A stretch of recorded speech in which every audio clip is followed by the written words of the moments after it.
الحمد لله رب العالمين حمدا يوافي نعمه ويكافئ مزيدا. اللهم صل على رسولك سيدنا محمد وعلى آل سيدنا ومولانا محمد. اللهم أنزله المقعد المقرب عندك يوم القيامة. اللهم أوصل مثل ثواب ما قرأناه وأجر ما تلعناه من القرآن العظيم هدية واصلة ورحمة نازلة وبركة شاملة مقبولة منا إلى حضرة نبينا وشفيعنا مصطفى محمد صلى الله عليه وسلم، وإلى حضرة أصحابه البدريين والهديين والخندقين والطبوقيين والصحابة والقرابة رضوان الله تعالى عن كل واحد منهم أجمعين، وإلى حضرة أرواح من ماتوا منا هذا نبيناه خاصة. اللهم زدنا على شرفهم وفضلا على فضلهم وكرامة على كراماتهم لديك. اللهم يسر أسيرنا وسهل أمورنا وفرج قروبنا واشف مرضانا يا شافي المرضات. اللهم اغفر لهم وارحمهم واعف عنهم واكرم نزلهم ووسع مدخلهم واغسلهم بالماء والثلج والبرد ونقه من الخطايا كما ينقى الثوب الأبيض من الدنس. اللهم أبدلهم دارا خيرا من دارهم وأهلا خيرا من أهلهم وزوجا خيرا من زوجهم وجيرانا خيرا من جيرانهم. اللهم ادخله الجنة وعظه من عذاب القبر وفتنته ومن عذاب النار.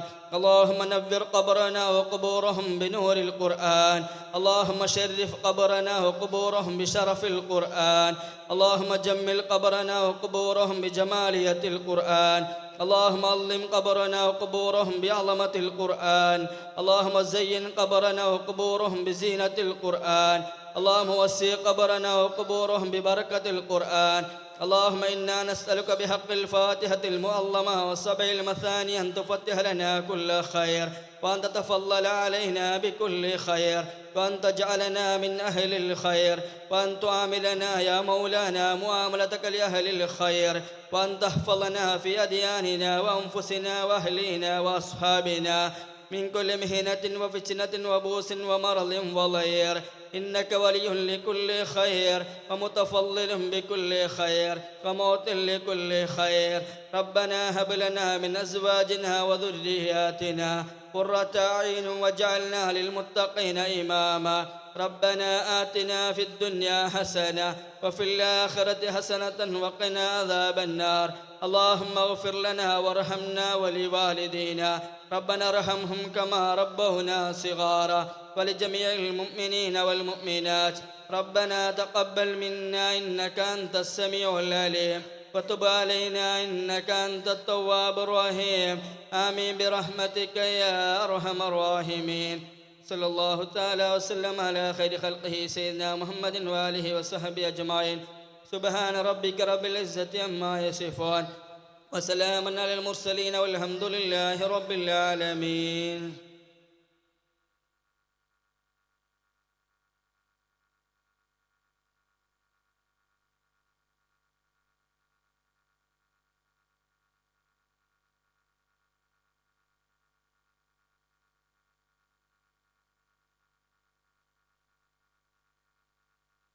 Ashraf Sahib, please. Ashraf, please come to the stage. Ashraf Muttandala.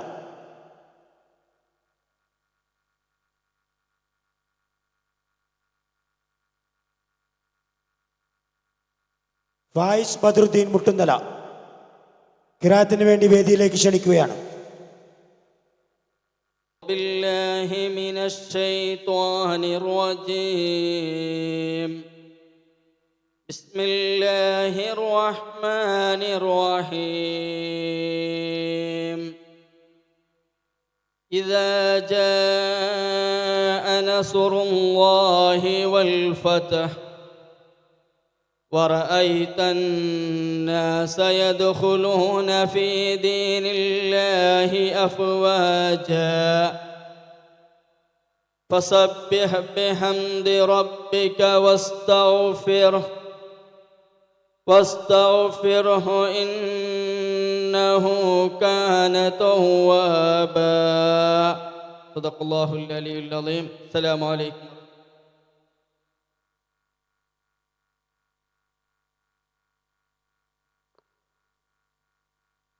അസ്സലാമു അലൈക്കും വറഹ്മത്തുള്ളാഹി. ബഹുമാന്യനായ അധ്യക്ഷൻ കക്കൂത്തിൽ അബ്ദുല്ല ആജി, നമ്മുടെ ഉപദേശക സമിതി അംഗം മാണിക്കോത്ത് സൺലൈറ്റ് അബ്ദുറഹ്മാൻ ആജി, ബഹുമാനപ്പെട്ട അധ്യക്ഷൻ ബി മുഹമ്മദ് അതിനാൽ, treasurer Munir Mukkod, vice chairman Anthayi Mukkod, മറ്റ് സദസ്സിലും വേദിയിലും ഉപവിഷ്ടരായ വ്യക്തിത്വങ്ങൾ, നമ്മുടെ വേദിയിൽ ഒരുപാട് മുതിർന്ന അംഗങ്ങളുണ്ട്.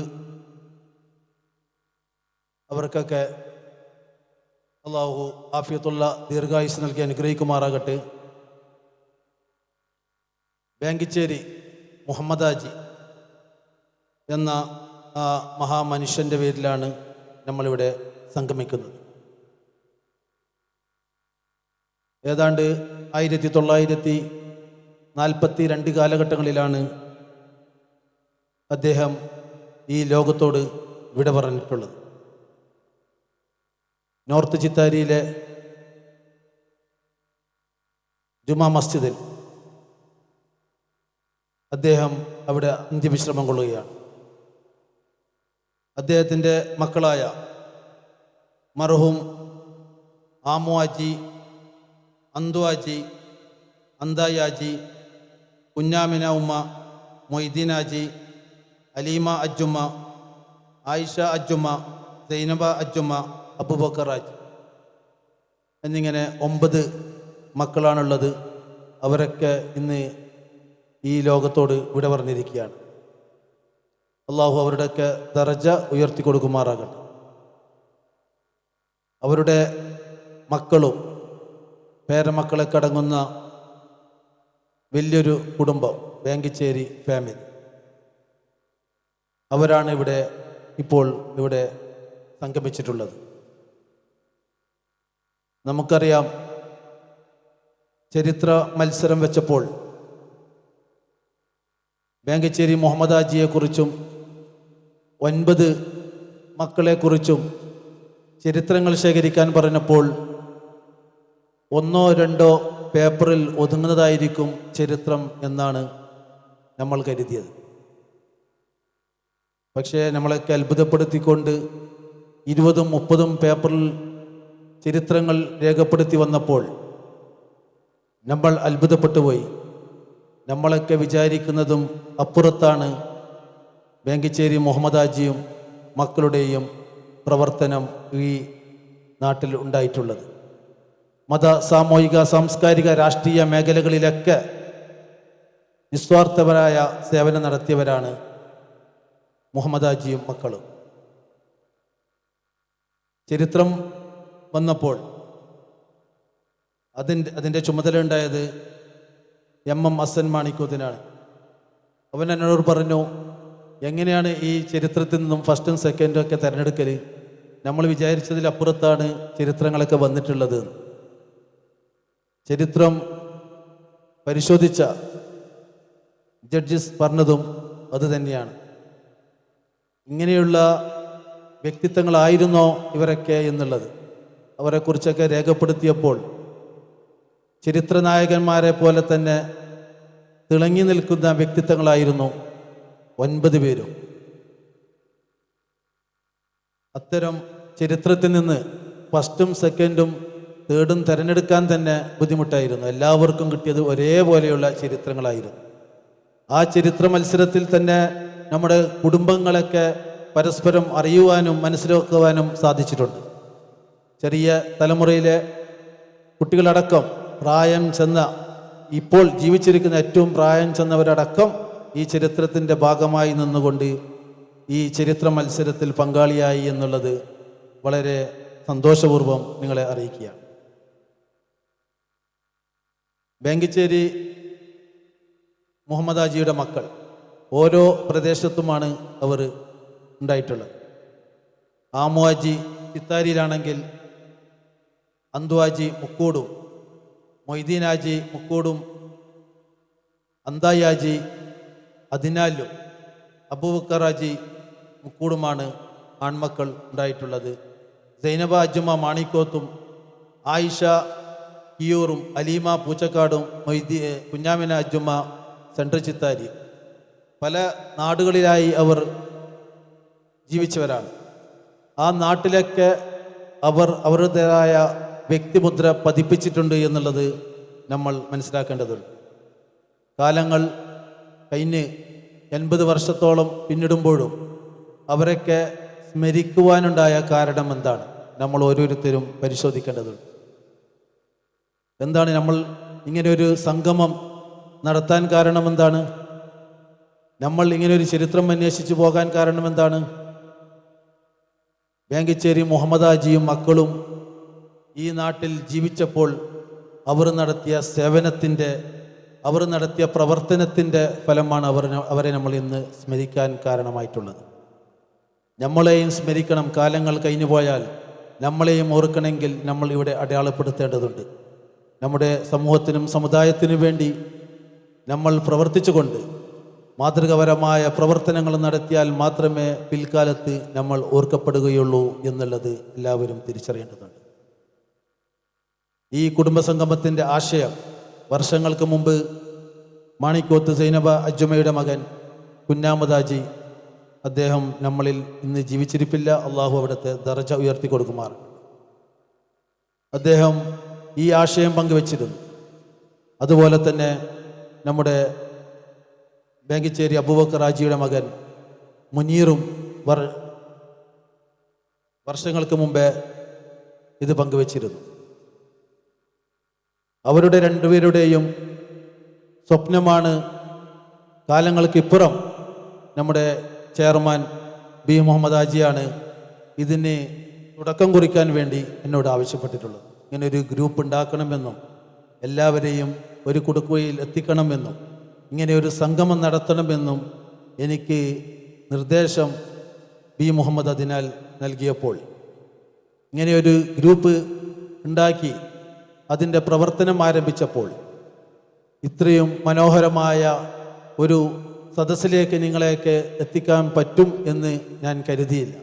പക്ഷേ എൻ്റെയൊക്കെ ചിന്തകൾക്കും അപ്പുറത്ത് നിങ്ങളൊക്കെ ആവേശത്തോടു കൂടി ഈ സംഗമത്തിന് വേണ്ടി തയ്യാറായി വന്നപ്പോൾ എന്നെ അത്ഭുതപ്പെടുത്തി. പരിപാടിയുടെ അവസാനം പറയുന്ന ഒരു കർമ്മമുണ്ട്, നന്ദി പ്രകാശനം. അതാണ് സ്വാഗതത്തിന് മുമ്പ് തന്നെ ഞാൻ പറയാൻ ആഗ്രഹിക്കുന്നത്. എൻ്റെ ഹൃദയം നിറഞ്ഞ നന്ദി നിങ്ങളുടെ ഓരോരുത്തരോടും ഞാൻ അറിയിക്കുകയാണ്. ഈ സംഗമം തുടങ്ങിയപ്പോൾ മത്സരത്തോടുകൂടി ഗ്രൂപ്പ് സജീവമാക്കിയ മുഹമ്മദ് സൺലൈറ്റ് മാണിക്കോത്തും ചരിത്രത്തിൽ കൂടി കൊണ്ടുപോയ MM ഹസൻ മാണിക്കോത്തും അതുപോലെ തന്നെ എല്ലാ നിർദ്ദേശ ഉപദേശങ്ങളും നൽകിക്കൊണ്ട് അന്തായി മുക്കൂടും മുനീർ മുക്കൂടും വന്നപ്പോൾ അതിനെല്ലാം നേതൃത്വം നൽകിക്കൊണ്ട് ബി മുഹമ്മദ് അതിനാൽ നിന്നപ്പോൾ കോർഡിനേറ്റർമാരായി സൈനബ ചേരൂറും മുർഷിദയും റാഫിയയും നിന്നപ്പോൾ നമ്മൾക്ക് ചരിത്രപരമായ ഈ മുഹൂർത്തത്തിൽ എത്തിപ്പെടാൻ വേണ്ടി സൗകര്യങ്ങൾ എളുപ്പമായി മാറി. ഉറക്കും ഊണുമില്ലാതെ രാവുന്നോ പകലുമെന്നോ ഇല്ലാതെ കഷ്ടപ്പെട്ട കഷ്ടപ്പാടിൻ്റെ ഫലമാണ് ഇന്നത്തെ ഈ സംഗമം. ഈ പരിപാടി റമദാനിന് ശേഷമാണ് നമ്മൾ പ്രവർത്തനം ആരംഭിക്കുന്നത്. 4 മാസം മുമ്പിലെ തീരുമാനിച്ചെങ്കിലും അതിൻ്റെ പ്രവർത്തനം തുടങ്ങിയപ്പോൾ വേങ്ങിച്ചേരി അന്തു ഹാജിയുടെ മകൻ മുഹമ്മദ് ഹാജി ഈ ലോകത്തോട് വിട പറഞ്ഞു. ഈ സംഗമത്തിന് ഏറെ സന്തോഷത്തോടു കൂടി കാത്തിരുന്ന ഒരു വ്യക്തിയായിരുന്നു അദ്ദേഹം. അള്ളാഹു അവിടുത്തെ ദറജ ഉയർത്തി കൊടുക്കുമാറാകട്ടെ. അദ്ദേഹത്തിൻ്റെ വിയോഗത്തോടു കൂടി പ്രവർത്തനം ഒരു ദുഃഖാചരണം ആയതുകൊണ്ട് തൽക്കാലം എല്ലാം നിർത്തിവെച്ചു. റമദാനിന് ശേഷം പ്രവർത്തനം തുടങ്ങുമ്പോൾ പറഞ്ഞ ഡേറ്റിൽ മാറ്റേണ്ടി വരും എന്നുള്ളൊരു അഭിപ്രായം വന്നപ്പോൾ അത് വേണ്ട, അതേ ഡേറ്റിൽ തന്നെ നടത്താം എന്ന് തീരുമാനിച്ചുകൊണ്ട് നമ്മൾ മുന്നോട്ടിറങ്ങിയപ്പോൾ നിങ്ങൾ ഓരോരുത്തരുടെയും പങ്ക് നിർവഹിച്ചപ്പോൾ എല്ലാവരും ഒരേ മനസ്സോടുകൂടി പ്രവർത്തിച്ചപ്പോൾ നമ്മൾക്ക് പറഞ്ഞ ഡേറ്റിൽ വളരെ പ്രൗഢിയോടുകൂടി ഇങ്ങനൊരു സദസ്സ് ഒരുക്കാൻ വേണ്ടി സാധിച്ചു എന്നുള്ളതും നമ്മൾ സന്തോഷത്തോടു കൂടി തന്നെ ഓർക്കുകയാണ്. ഇന്ന് നമ്മുടെ പരിപാടി ഇവിടെ തുടക്കം കുറിച്ച് കഴിഞ്ഞു. ഇതിനു മുമ്പ് നടന്ന അന്തായി മുക്കൂടിൻ്റെ വീട്ടിൽ വെച്ച് നടന്ന കുട്ടികളുടെ കലാപരിപാടി അത് വളരെ മനോഹരമായി നടത്തുവാൻ വേണ്ടി സാധിച്ചിട്ടുണ്ട്. ഇന്ന് ഇവിടെ ഉദ്ഘാടന പരിപാടി കഴിഞ്ഞാൽ കുട്ടികളുടെ കലാപരിപാടിയും സമ്മാനദാനങ്ങളും ഇന്ന് രാത്രിയോടുകൂടി ഭക്ഷണമൊക്കെ കഴിച്ചിട്ടാണ് നമ്മൾ ഇന്ന് ഇവിടെ നിന്ന് പിരിയാൻ വേണ്ടി പോകുന്നത്. മുതിർന്നവരെയൊക്കെ ആദരിക്കുന്ന ചടങ്ങും വിവിധ ഇനം കലാപരിപാടിയിൽ പങ്കെടുത്തവർക്കുള്ള സമ്മാനങ്ങളും മറ്റുള്ള ഒരുപാട് സമ്മാനങ്ങളൊക്കെ ആദരവുകളൊക്കെ കൊടുത്തുകൊണ്ട് നമ്മൾ ഇവിടുന്ന് പിരിയുമ്പോൾ ചരിത്രപരമായ ഒരു ദിവസത്തിന് നമ്മൾ ആയിട്ടായിരിക്കും തിരിച്ചു പോവുക. നമ്മൾ ഈ 9 മക്കളും എല്ലാവരും നമ്മൾ അടുത്ത ബന്ധുക്കളാണ്. പരസ്പരം എല്ലാവർക്കും ചില ആളുകൾക്കൊക്കെ അപ്പുറം അറിയാം, ചില ആളുകൾക്കൊക്കെ കണ്ടാലും അറിയില്ല. അങ്ങനെ കണ്ടാൽ അറിയാത്ത ആളിൽപ്പെട്ട ആളാണ് ഞാൻ. ഇപ്പോൾ ഈ കുടുംബസംഗമം തുടങ്ങിയപ്പോൾ എല്ലാവരും അറിയാൻ വേണ്ടി സാധിച്ചു. ഒരുപക്ഷെ എല്ലാവരുമായി നല്ലൊരു ബന്ധം സ്ഥാപിക്കുവാൻ വേണ്ടി സാധിച്ചു എന്നുള്ളതാണ് ഈ കുടുംബസംഗമം കൊണ്ടുണ്ടായിട്ടുള്ളത്. എന്തിനാണ് കുടുംബസംഗമം എന്ന് ചോദിക്കുന്ന ആളുകളോട് നമ്മൾക്ക് പറയാനുള്ളത്, കുടുംബസംഗമം ഈ കാലത്തിൻ്റെ ആവശ്യമാണ്, കാലഘട്ടത്തിൻ്റെ ആവശ്യമാണ്. ഇന്ന് സമൂഹത്തിൽ കണ്ടുവരുന്ന മയക്കുമരുന്ന് പോലെയുള്ള ലഹരി സമൂഹത്തെ കാർന്നു തിന്നുമ്പോൾ രാജ്യം മുഴുവനും അത്തരം പേടിയിൽ കടന്നു പോകുമ്പോൾ ഇങ്ങനെയുള്ള സംഗമങ്ങൾ സമൂഹത്തിന് ഒരുപാട് നിർദ്ദേശങ്ങൾ നൽകുന്നുണ്ട്. സമൂഹത്തിൽ ഒരുപാട് കാര്യങ്ങൾ ചിന്തിക്കുവാനുണ്ട്. ഇങ്ങനെയുള്ള സംഗമങ്ങൾ നമ്മൾക്ക് കൂടുതൽ സമൂഹത്തിന് വേണ്ടി നല്ല ഒരു സമൂഹത്തെ സൃഷ്ടിക്കുവാനും ഒരുപാട് നല്ല പ്രവർത്തനങ്ങൾ നടത്തുവാനും ഈ കുടുംബത്തിനോടൊപ്പം എല്ലാവരും വന്നു ചേരുമ്പോൾ മറ്റുള്ള ആവശ്യമില്ലാത്ത വഴികളിലേക്ക് കടന്നു പോകാതിരിക്കാൻ ഇങ്ങനെയുള്ള കുടുംബസംഗമങ്ങൾ ആവശ്യമാണ്. ഇങ്ങനെയുള്ള ഒത്തുചേരുവലുകൾ ആവശ്യമാണ്. അത്തരം ഒത്തുചേരലുകളാണ് നമ്മൾക്ക് വലിയൊരു നേട്ടങ്ങൾ ഉണ്ടാക്കുവാൻ വേണ്ടി സാധിക്കുന്നത് എന്നുള്ളത് മനസ്സിലാക്കും. സ്വാഗത പ്രസംഗം ഏറെക്കുറെ നീണ്ടുപോയി എന്നുള്ളത് മനസ്സിലാക്കുന്നു. ഇനിയും ഒരുപാട് കാര്യങ്ങളൊക്കെ ഇവിടെ പ്രവർത്തനങ്ങളൊക്കെ ഇവിടെ നടക്കാനുണ്ട്, മത്സരങ്ങൾ നടത്താനുണ്ട്, അങ്ങനെയുള്ള ഒരുപാട് കാര്യങ്ങളൊക്കെ ഇവിടെ നടക്കാനുണ്ട്. അതുകൊണ്ട് കൂടുതൽ പറയുന്നില്ല. ചരിത്ര മത്സരത്തിൻ്റെ റിസൾട്ട് പ്രഖ്യാപിക്കാനുണ്ട്. ഈ വേദിയിൽ വെച്ച് ഈ പരിപാടി തീരുന്നതിന് മുമ്പ് അത് പ്രഖ്യാപിക്കും എന്നുള്ളതും അറിയിക്കുകയാണ്. ചരിത്ര പുസ്തകം ഇന്ന് ഇറക്കണം എന്ന് ഉദ്ദേശിച്ചിരുന്നു. പക്ഷേ നമ്മൾ വിചാരിച്ചതുപോലെ അല്ല, നേരത്തെ സൂചിപ്പിച്ചതുപോലെ ചരിത്രങ്ങൾ ഒരുപാടുണ്ട്. അതൊക്കെ ക്രോഡീകരിക്കണമെങ്കിൽ അത് ഒരുപാട് സമയം ആവശ്യം വരും എന്ന് മനസ്സിലാക്കിക്കൊണ്ട് ആ ചരിത്രത്തിൻ്റെ ആമുഖം, ആ പുസ്തകത്തിൻ്റെ ഒരു ആമുഖം, ആ പുസ്തകത്തിൻ്റെ പേര് ഇവിടെ പ്രഖ്യാപിക്കും. ഇന്ന് അതിൻ്റെ ലോഞ്ചിങ്ങും ഇവിടെ നടക്കും. ചരിത്ര പുസ്തകങ്ങൾ എത്രയും പെട്ടെന്ന് യാഥാർത്ഥ്യമാക്കാൻ വേണ്ടി ശ്രമിക്കും. ആ ചരിത്രത്തിൽ പങ്കെടുത്ത 31 പേരും ആ ചരിത്ര ബുക്കിൻ്റെ ഭാഗമായി ഇനി വരാനിരിക്കുന്ന തലമുറയ്ക്ക് വായിച്ചു പഠിക്കുമ്പോൾ ആ ചരിത്ര ഗവേഷകന്മാർ എന്ന ആ പേരിൽ ആ 31 പേരും ഇവിടെ രേഖപ്പെടുത്തിയിരിക്കുന്നു.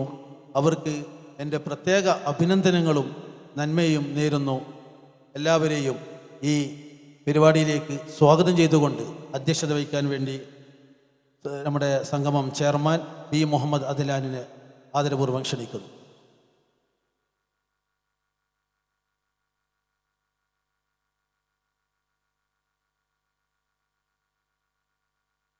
അസ്സലാമു അലൈക്കും വറഹ്മത്തുള്ളാഹി വബറകാതുഹു.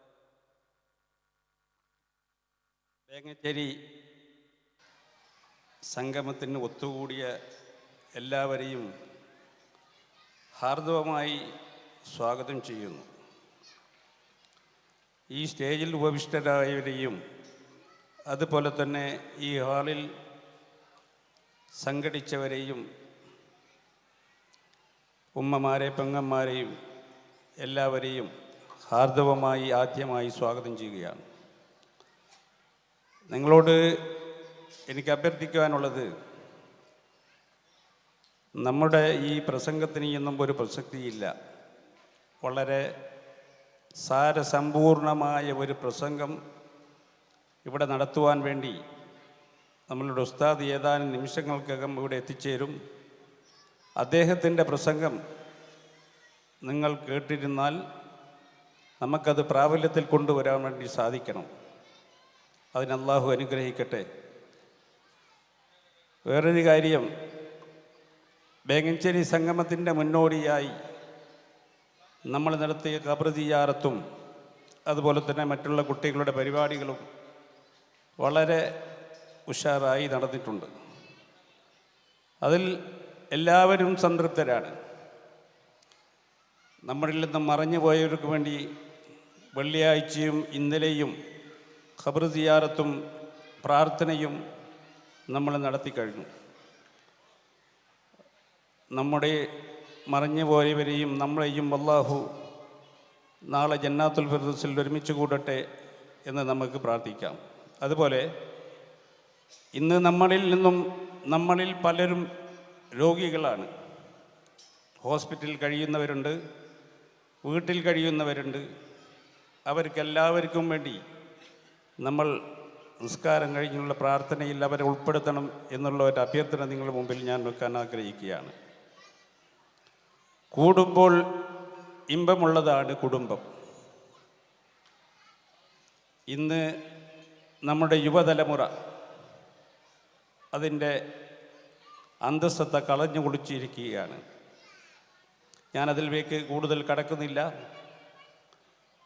നബി സല്ലല്ലാഹു അലൈഹി വസല്ലം തങ്ങൾ പറയുന്നു, ഖൈറുക്കും ഖൈറുക്കും ലി അഹ്ലിഹി അന ഖൈറുക്കും ലി അഹ്ലി. നിങ്ങളിൽ ഉത്തമൻ നിങ്ങളുടെ കുടുംബത്തിനോട് നന്ദി കാണിക്കുന്നവനാണ്. ഞാൻ എൻ്റെ കുടുംബത്തിനോട് നന്ദി കാണിച്ചിരിക്കുന്നു. കൂടുതലായി ഞാൻ എൻ്റെ ഈ പ്രസംഗം നീട്ടിക്കൊണ്ടുപോകുവാൻ ഉദ്ദേശിക്കുന്നില്ല. നിങ്ങളുടെ എല്ലാവരുടെയും അഭ്യർത്ഥന മാത്രം നടത്തിക്കൊണ്ട് നിങ്ങളെല്ലാവരും ദുആവും ചെയ്യുമ്പോൾ ഈ വിനീതനെയും നമ്മളുടെ കുടുംബത്തിലെ എല്ലാവരെയും ഉൾപ്പെടുത്തണം. പലരും രോഗികളായി കഴിയുന്നവരുണ്ട്, അവർക്കുള്ള രോഗശമനത്തിന് വേണ്ടി പ്രാർത്ഥിക്കണം എന്നുകൂടെ അഭ്യർത്ഥിച്ചുകൊണ്ട് ഞാൻ എൻ്റെ അധ്യക്ഷ പ്രസംഗം അവസാനിപ്പിക്കുന്നു. അസ്സലാമു അലൈക്കും വറഹ്മത്തുള്ളാഹി വബറകാതുഹു. വേറെ നേരത്തെ സൂചിപ്പിക്കാൻ വിട്ടത്, നമ്മുടെ പരിപാടിയിൽ പങ്കെടുക്കേണ്ട 2 പേര് ഇന്ന് ഹോസ്പിറ്റലുണ്ട്. ബാങ്കിച്ചേരി അന്തായിച്ചയുടെ മകൾ ഫാത്തിമ, അതുപോലെ തന്നെ ബാങ്കിച്ചേരി സൈനബ അജ്മയുടെ മകൻ അബ്ദുല്ലയുടെ മകൻ ഉനൈസ്. അള്ളാഹു അവരുടെ അസുഖം എത്രയും പെട്ടെന്ന് ശിഫയാക്കി കൊടുക്കുമാറാകട്ടെ. അവർക്ക് എത്രയും പെട്ടെന്ന് വീട്ടിലേക്ക് വന്നു ചേരാൻ അള്ളാഹു തൗഫീക്ക് നൽകി അനുഗ്രഹിക്കുമാറാകട്ടെ. അതോടൊപ്പം നമ്മുടെ പരിപാടി ഇവിടുത്തെ വെക്കേഷൻ നോക്കി വെക്കുമ്പോൾ പ്രവാസികളുടെ കാര്യം ശ്രദ്ധയിൽപ്പെട്ടിട്ടില്ല. അവരുടെ വെക്കേഷൻ എന്തെന്നുള്ളത് ശ്രദ്ധയിൽപ്പെട്ടിട്ടില്ല. അന്ന് ഡേറ്റ് തീരുമാനിച്ചപ്പോൾ പ്രവാസികളാരും ഇങ്ങനെ ഒരു കാര്യം അറിയിച്ചിട്ടുമില്ല.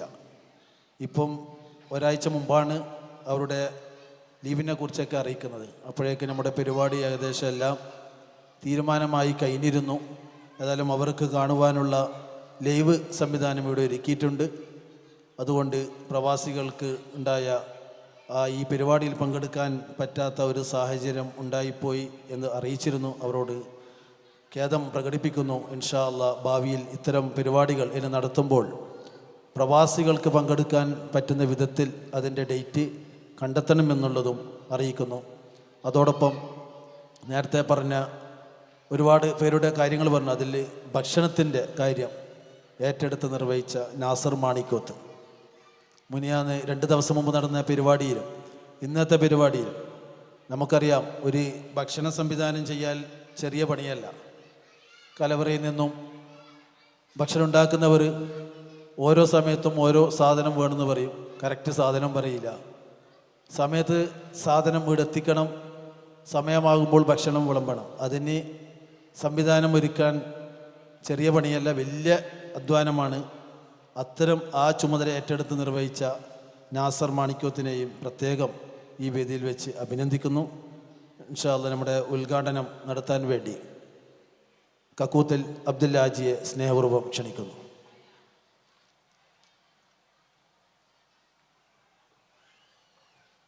അസ്സലാമു അലൈക്കും.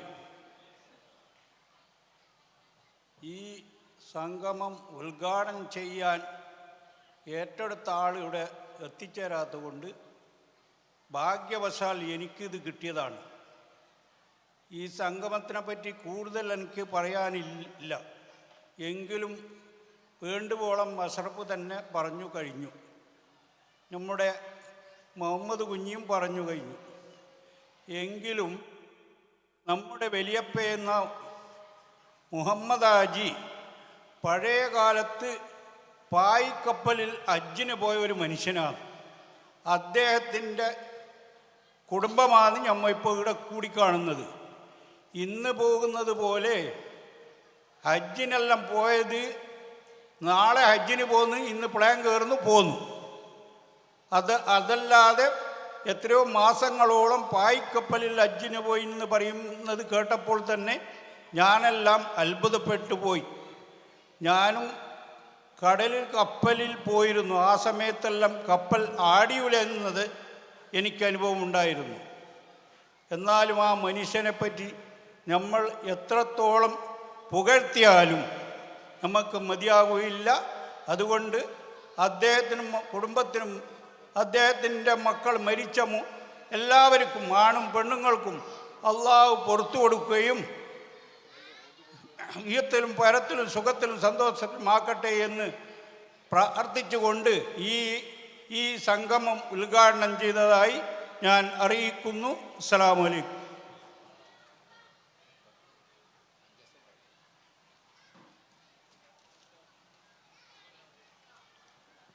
നമ്മുടെ കാലിഗ്രാഫിയിൽ കൂടി ലോഗോ വരക്കാൻ പറഞ്ഞപ്പോൾ ലോഗോ വരക്കുകയും അതിൽ നിന്ന് ഫസ്റ്റ് തിരഞ്ഞെടുക്കുകയും ചെയ്തിട്ടുണ്ട്. ആ ലോഗോ ആണ് ബാങ്കിച്ചേരിയുടെ ലോഗോ ആയിട്ട് പ്രഖ്യാപിച്ചിട്ടുള്ളത്. അതിൻ്റെ പ്രകാശനം മാണിക്കോത്ത് സൈനബ അജ്മയുടെ മൂത്ത മകനും നമ്മുടെ ഉപദേശക സമിതി അംഗവുമായ മാണിക്കോത്ത് സൺലൈറ്റ് അബ്ദുറഹ്മാൻ ഹാജി ഈ വേദിയിൽ വെച്ച് നിർവഹിക്കുന്നതാണ്. സ്നേഹപൂർവ്വം ക്ഷണിക്കുന്നു.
നമ്മുടെ ലോഗോ ഇവിടെ പ്രകാശനം ചെയ്തു കഴിഞ്ഞു. അല്ലാഹു അക്ബർ, അല്ലാഹു അക്ബർ, അല്ലാഹു അക്ബർ.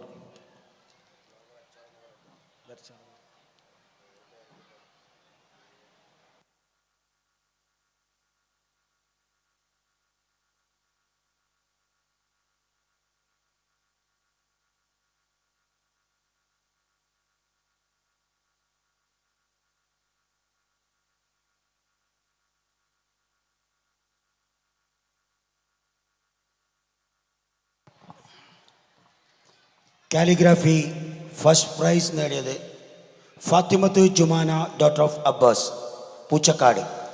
മൊയ്തു ഹാജിഖാൻ്റെ മോള്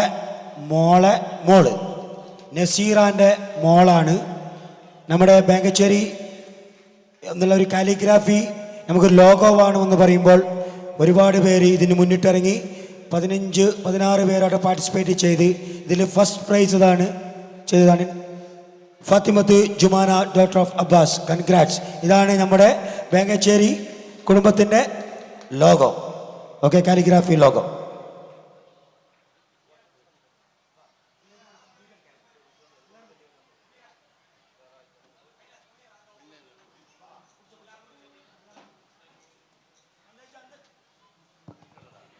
മമച്ച അന്തയിച്ച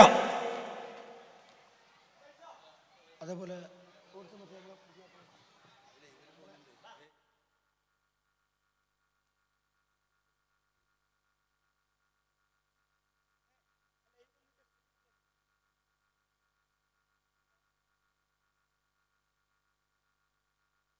ബദറുദ്ദീൻ സൺലൈറ്റ് വേദിയിലേക്ക് വരണം.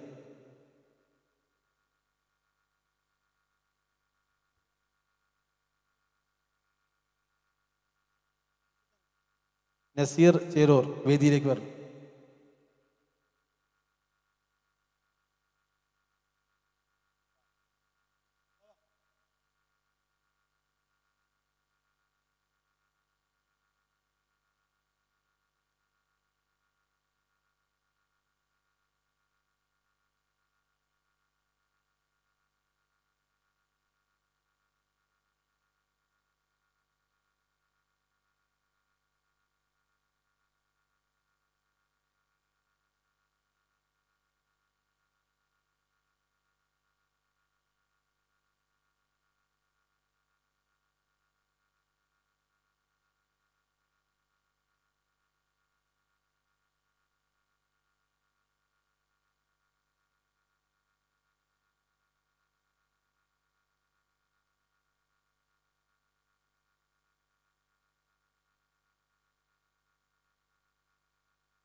ആശംസാ പ്രസംഗത്തിന് ബദറുദ്ദീൻ സൺലൈറ്റിനെ ക്ഷണിക്കുന്നു.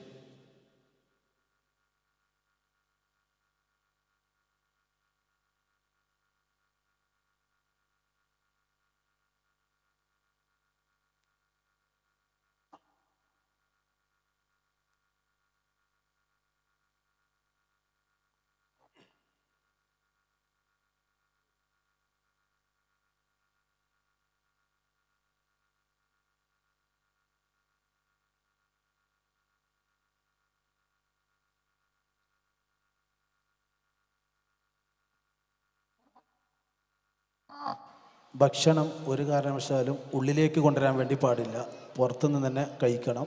അതുപോലെ തന്നെ ജ്യൂസ്, ചായ എല്ലാ സംവിധാനം പുറത്തൊരുക്കിയിട്ടുണ്ട്.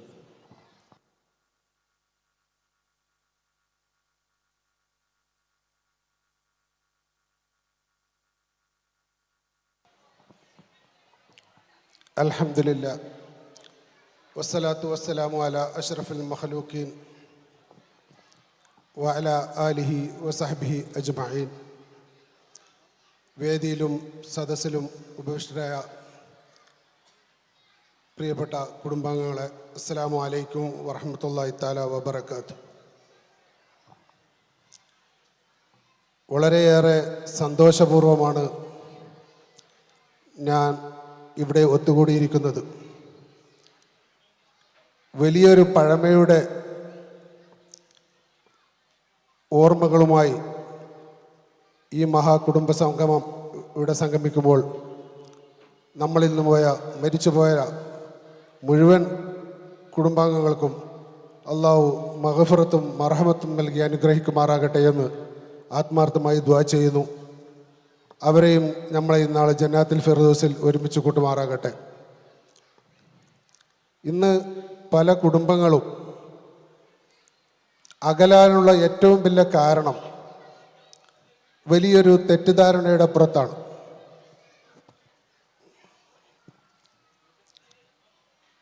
പരസ്പരം സംസാരിച്ചാൽ തീരുന്ന ചെറിയ പ്രശ്നങ്ങൾ പോലും ഇന്ന് വലിയൊരു കുടുംബകലഹമായി അവസാനിക്കുന്നത്. പല രാജ്യങ്ങളുടെയും പ്രശ്നങ്ങൾ ഒരു ടേബിളിന് ചുറ്റും ഇരുന്ന് സംസാരിച്ച് തീർക്കുന്ന ഈ സാഹചര്യത്തിൽ കുടുംബ പ്രശ്നങ്ങൾ കാലപ്പഴക്കം ചേർന്ന് അകൽച്ചയിലേക്ക് പോകുന്നത് തികച്ചും തെറ്റിദ്ധാരണയുടെ പുറത്താണ്. അതിന് ചെറിയൊരു ഉദാഹരണം എന്ന് വെച്ചാൽ, ഈ സ്റ്റേജിൽ ഇപ്പോൾ ഞാനിരിക്കുമ്പോൾ എൻ്റെ ലെഫ്റ്റ് സൈഡ് അഥവാ എൻ്റെ ഇടത്ത് സൈഡ് ഉള്ളത് നിങ്ങളുടെ വലത്തെ സൈഡായിരിക്കും. അപ്പോൾ ഞാൻ കരുതുന്നത് ആയിരിക്കില്ല നിങ്ങൾ കരുതുന്നത്. എൻ്റെ വലത്ത് ഭാഗത്തുള്ളത് നിങ്ങൾ ഇടത്ത് സൈഡും, നിങ്ങൾ ചിന്തിക്കുന്ന ഇടത്ത് എൻ്റെ വലത്ത് ഭാഗത്ത്. അതുപോലെ തന്നെ പല കാര്യങ്ങളും നമ്മളുടെ തെറ്റിദ്ധാരണയുടെ പുറത്താണ് നീങ്ങിക്കൊണ്ടിരിക്കുന്നത്. ഈ ഒരു സംഘം ഇനിയുള്ള കാലം നമ്മുടെ കുടുംബങ്ങൾ കൂട്ടിച്ചേർത്ത് പിടിക്കാൻ ഒരു കാരണമാകട്ടെ എന്ന് ആത്മാർത്ഥമായി ദുആ ചെയ്യുന്നു. ഇതിൽ സംഗമിച്ചിരിക്കുന്ന പകുതിയിൽ ഏറെ ആൾക്കാരും തമ്മിൽ പരിചയമില്ലാത്തവരായിരിക്കാം. അതുകൊണ്ട് ഇനിയുള്ള കാലം ഈ സംഗമം നമുക്ക് ഒരു മാതൃകയാവട്ടെ എന്ന് ആശംസിച്ചുകൊണ്ട് ഈ പരിപാടിക്ക് എല്ലാ ആശംസകളും എല്ലാ ഭാവങ്ങളും നേരുന്നു. ഇതിന് മുൻകൈയെടുത്ത ഇതിൻ്റെ സംഘാടകർക്ക് അള്ളാഹു ആഫിയത്തോടുള്ള ദീർഘായുസ്സ് പ്രദാനം ചെയ്യുമാറാകട്ടെ എന്ന് ഒന്നുകൂടി ദുആ ചെയ്തുകൊണ്ട് ഞാൻ നിർത്തുന്നു. വാഹിറു ദഅവാന അനിൽ ഹംദുലില്ലാഹി റബ്ബിൽ ആലമീൻ. അസ്സലാമു അലൈക്കും വറഹ്മത്തുള്ളാഹി തആല വബറകാതുഹു. മമ്മടി മക്കൂടിനെ ക്ഷണിക്കുന്നു. അസ്സലാമു അലൈക്കും. അൽഹംദുലില്ലാ, നമ്മുടെ ഈ സംഗമം അള്ളാഹു നല്ല നിലയിൽ ആക്കി തരട്ടെ. ആമീൻ. അൽഹംദുലില്ലാ.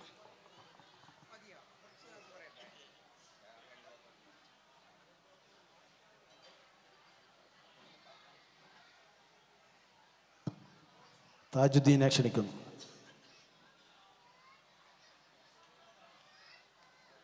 അസ്സലാമു അലൈക്കും വറഹ്മത്തുള്ളാഹി വബറകാതുഹു.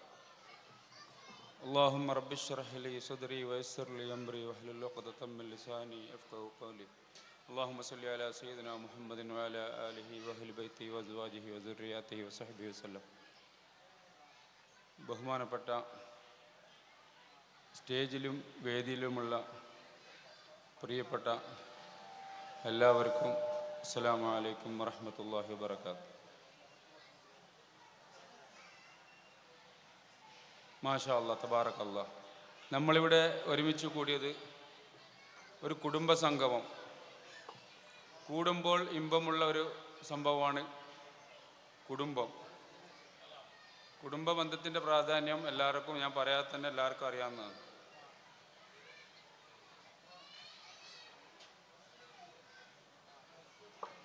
അസ്റായിൽ അലൈഹിസ്സലാം 3 ദിവസം മാത്രമേ ഒരാൾക്ക്, സഹാബിങ്ങളുടെ കാലത്ത്, അള്ളാഹുവിൻ്റെ റസൂലിൻ്റെ കാലത്ത് 3 ദിവസം മാത്രമേ അയാൾക്ക് ആയുസുള്ളൂ എന്ന് പറഞ്ഞിട്ട് ഏകദേശം കുറേ കാലം കഴിഞ്ഞ ശേഷം ആ സഹാബിനെ കണ്ടപ്പോൾ റസൂലുള്ളാഹിനോട് ചോദിച്ചു. റസൂലുള്ള പറഞ്ഞ ആ ഒരു വാക്ക് പുലർന്നിട്ടില്ലല്ലോ എന്ന് പറഞ്ഞപ്പോൾ റസൂലുള്ളാഹി പറഞ്ഞു, അയാൾ കുടുംബബന്ധം, ജ്യേഷ്ഠനായിട്ട് തെറ്റി നടന്ന അയാൾ ആ കുടുംബബന്ധം പുലർത്തിയത് കൊണ്ട് അള്ളാഹു അയാൾക്ക് ആയുസ് വർദ്ധിപ്പിച്ചു. അപ്പോൾ കുടുംബബന്ധത്തിൻ്റെ മഹാത്മ്യം അത്രയും വലുതാണ്. ഇപ്പോഴുള്ള കുട്ടികൾക്ക് അതിനെക്കുറിച്ചിട്ട് അറിയില്ല. ഇപ്പോൾ പരസ്പരം ആർക്കും നമ്മളെക്കുറിച്ചിട്ട് തന്നെ ആരും അറിയില്ല. ഇതിലൂടെ നമ്മൾ പരസ്പരം അങ്ങോട്ടും ഇങ്ങോട്ടും പരിചയപ്പെടലാണ്. ഇപ്പം മുഹമ്മദ് ഹാജി മരിച്ചിട്ട് 85 കൊല്ലമായി. മുഹമ്മദ് ഹാജിൻ്റെ മോൻ്റെ മോനാണ് ഞാൻ. മുഹമ്മദ് ഹാജിൻ്റെ മോനാണ് ആമു ഹാജിൻ്റെ മോനാണ് അബ്ദുള്ള ഹാജിൻ്റെ മോനാണ് ഞാൻ.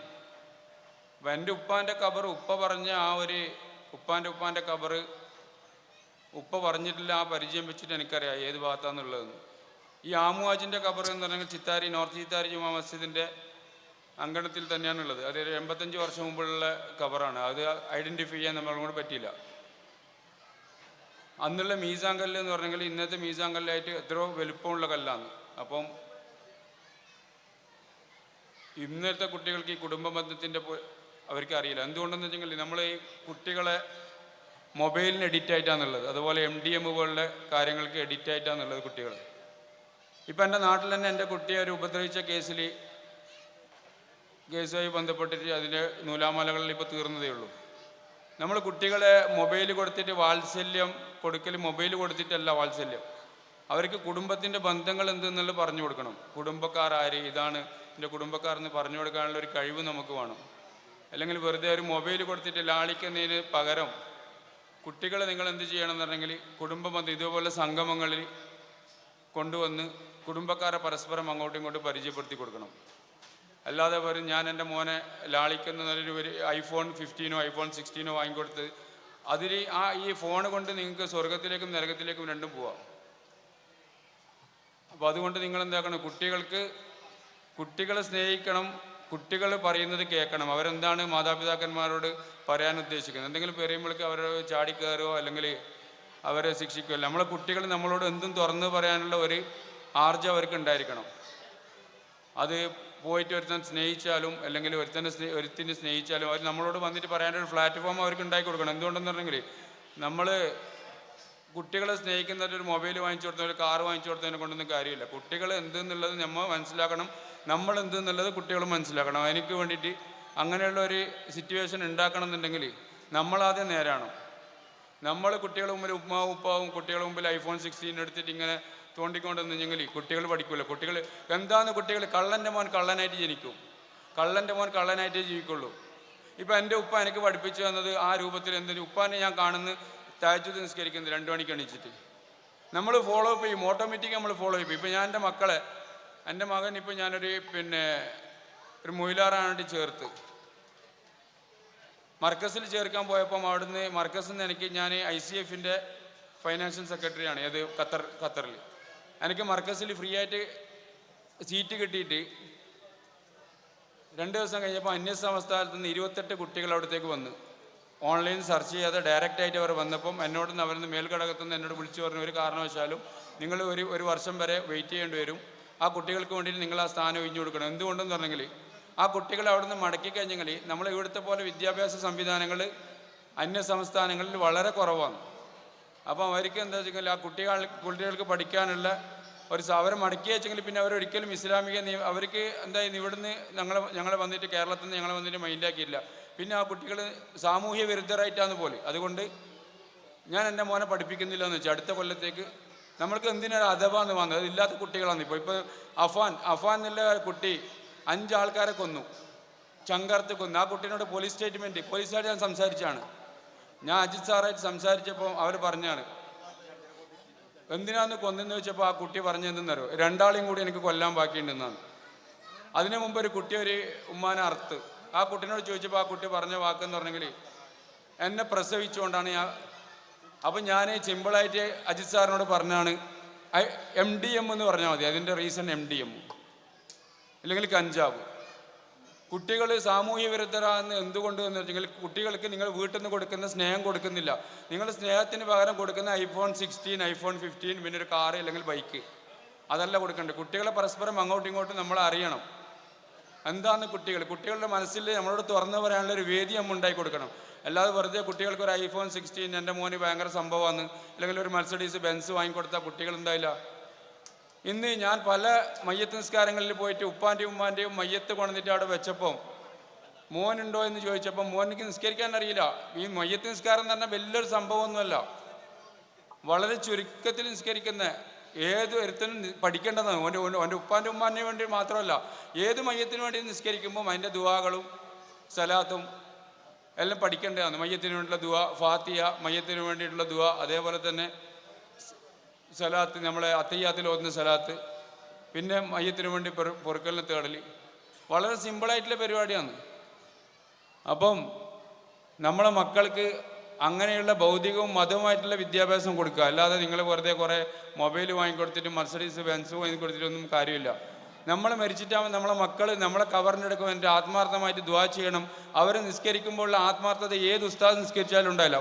ഉസ്താദിരിക്കുന്ന ആ ശമ്പളം കൊടുത്ത് നിർത്തിയ ഉസ്താദിൻ്റെ കുറവും കുറ്റമല്ല ഞാൻ പറയുന്നത്. ഉസ്താദിനൊരു പരിധിയുണ്ട്.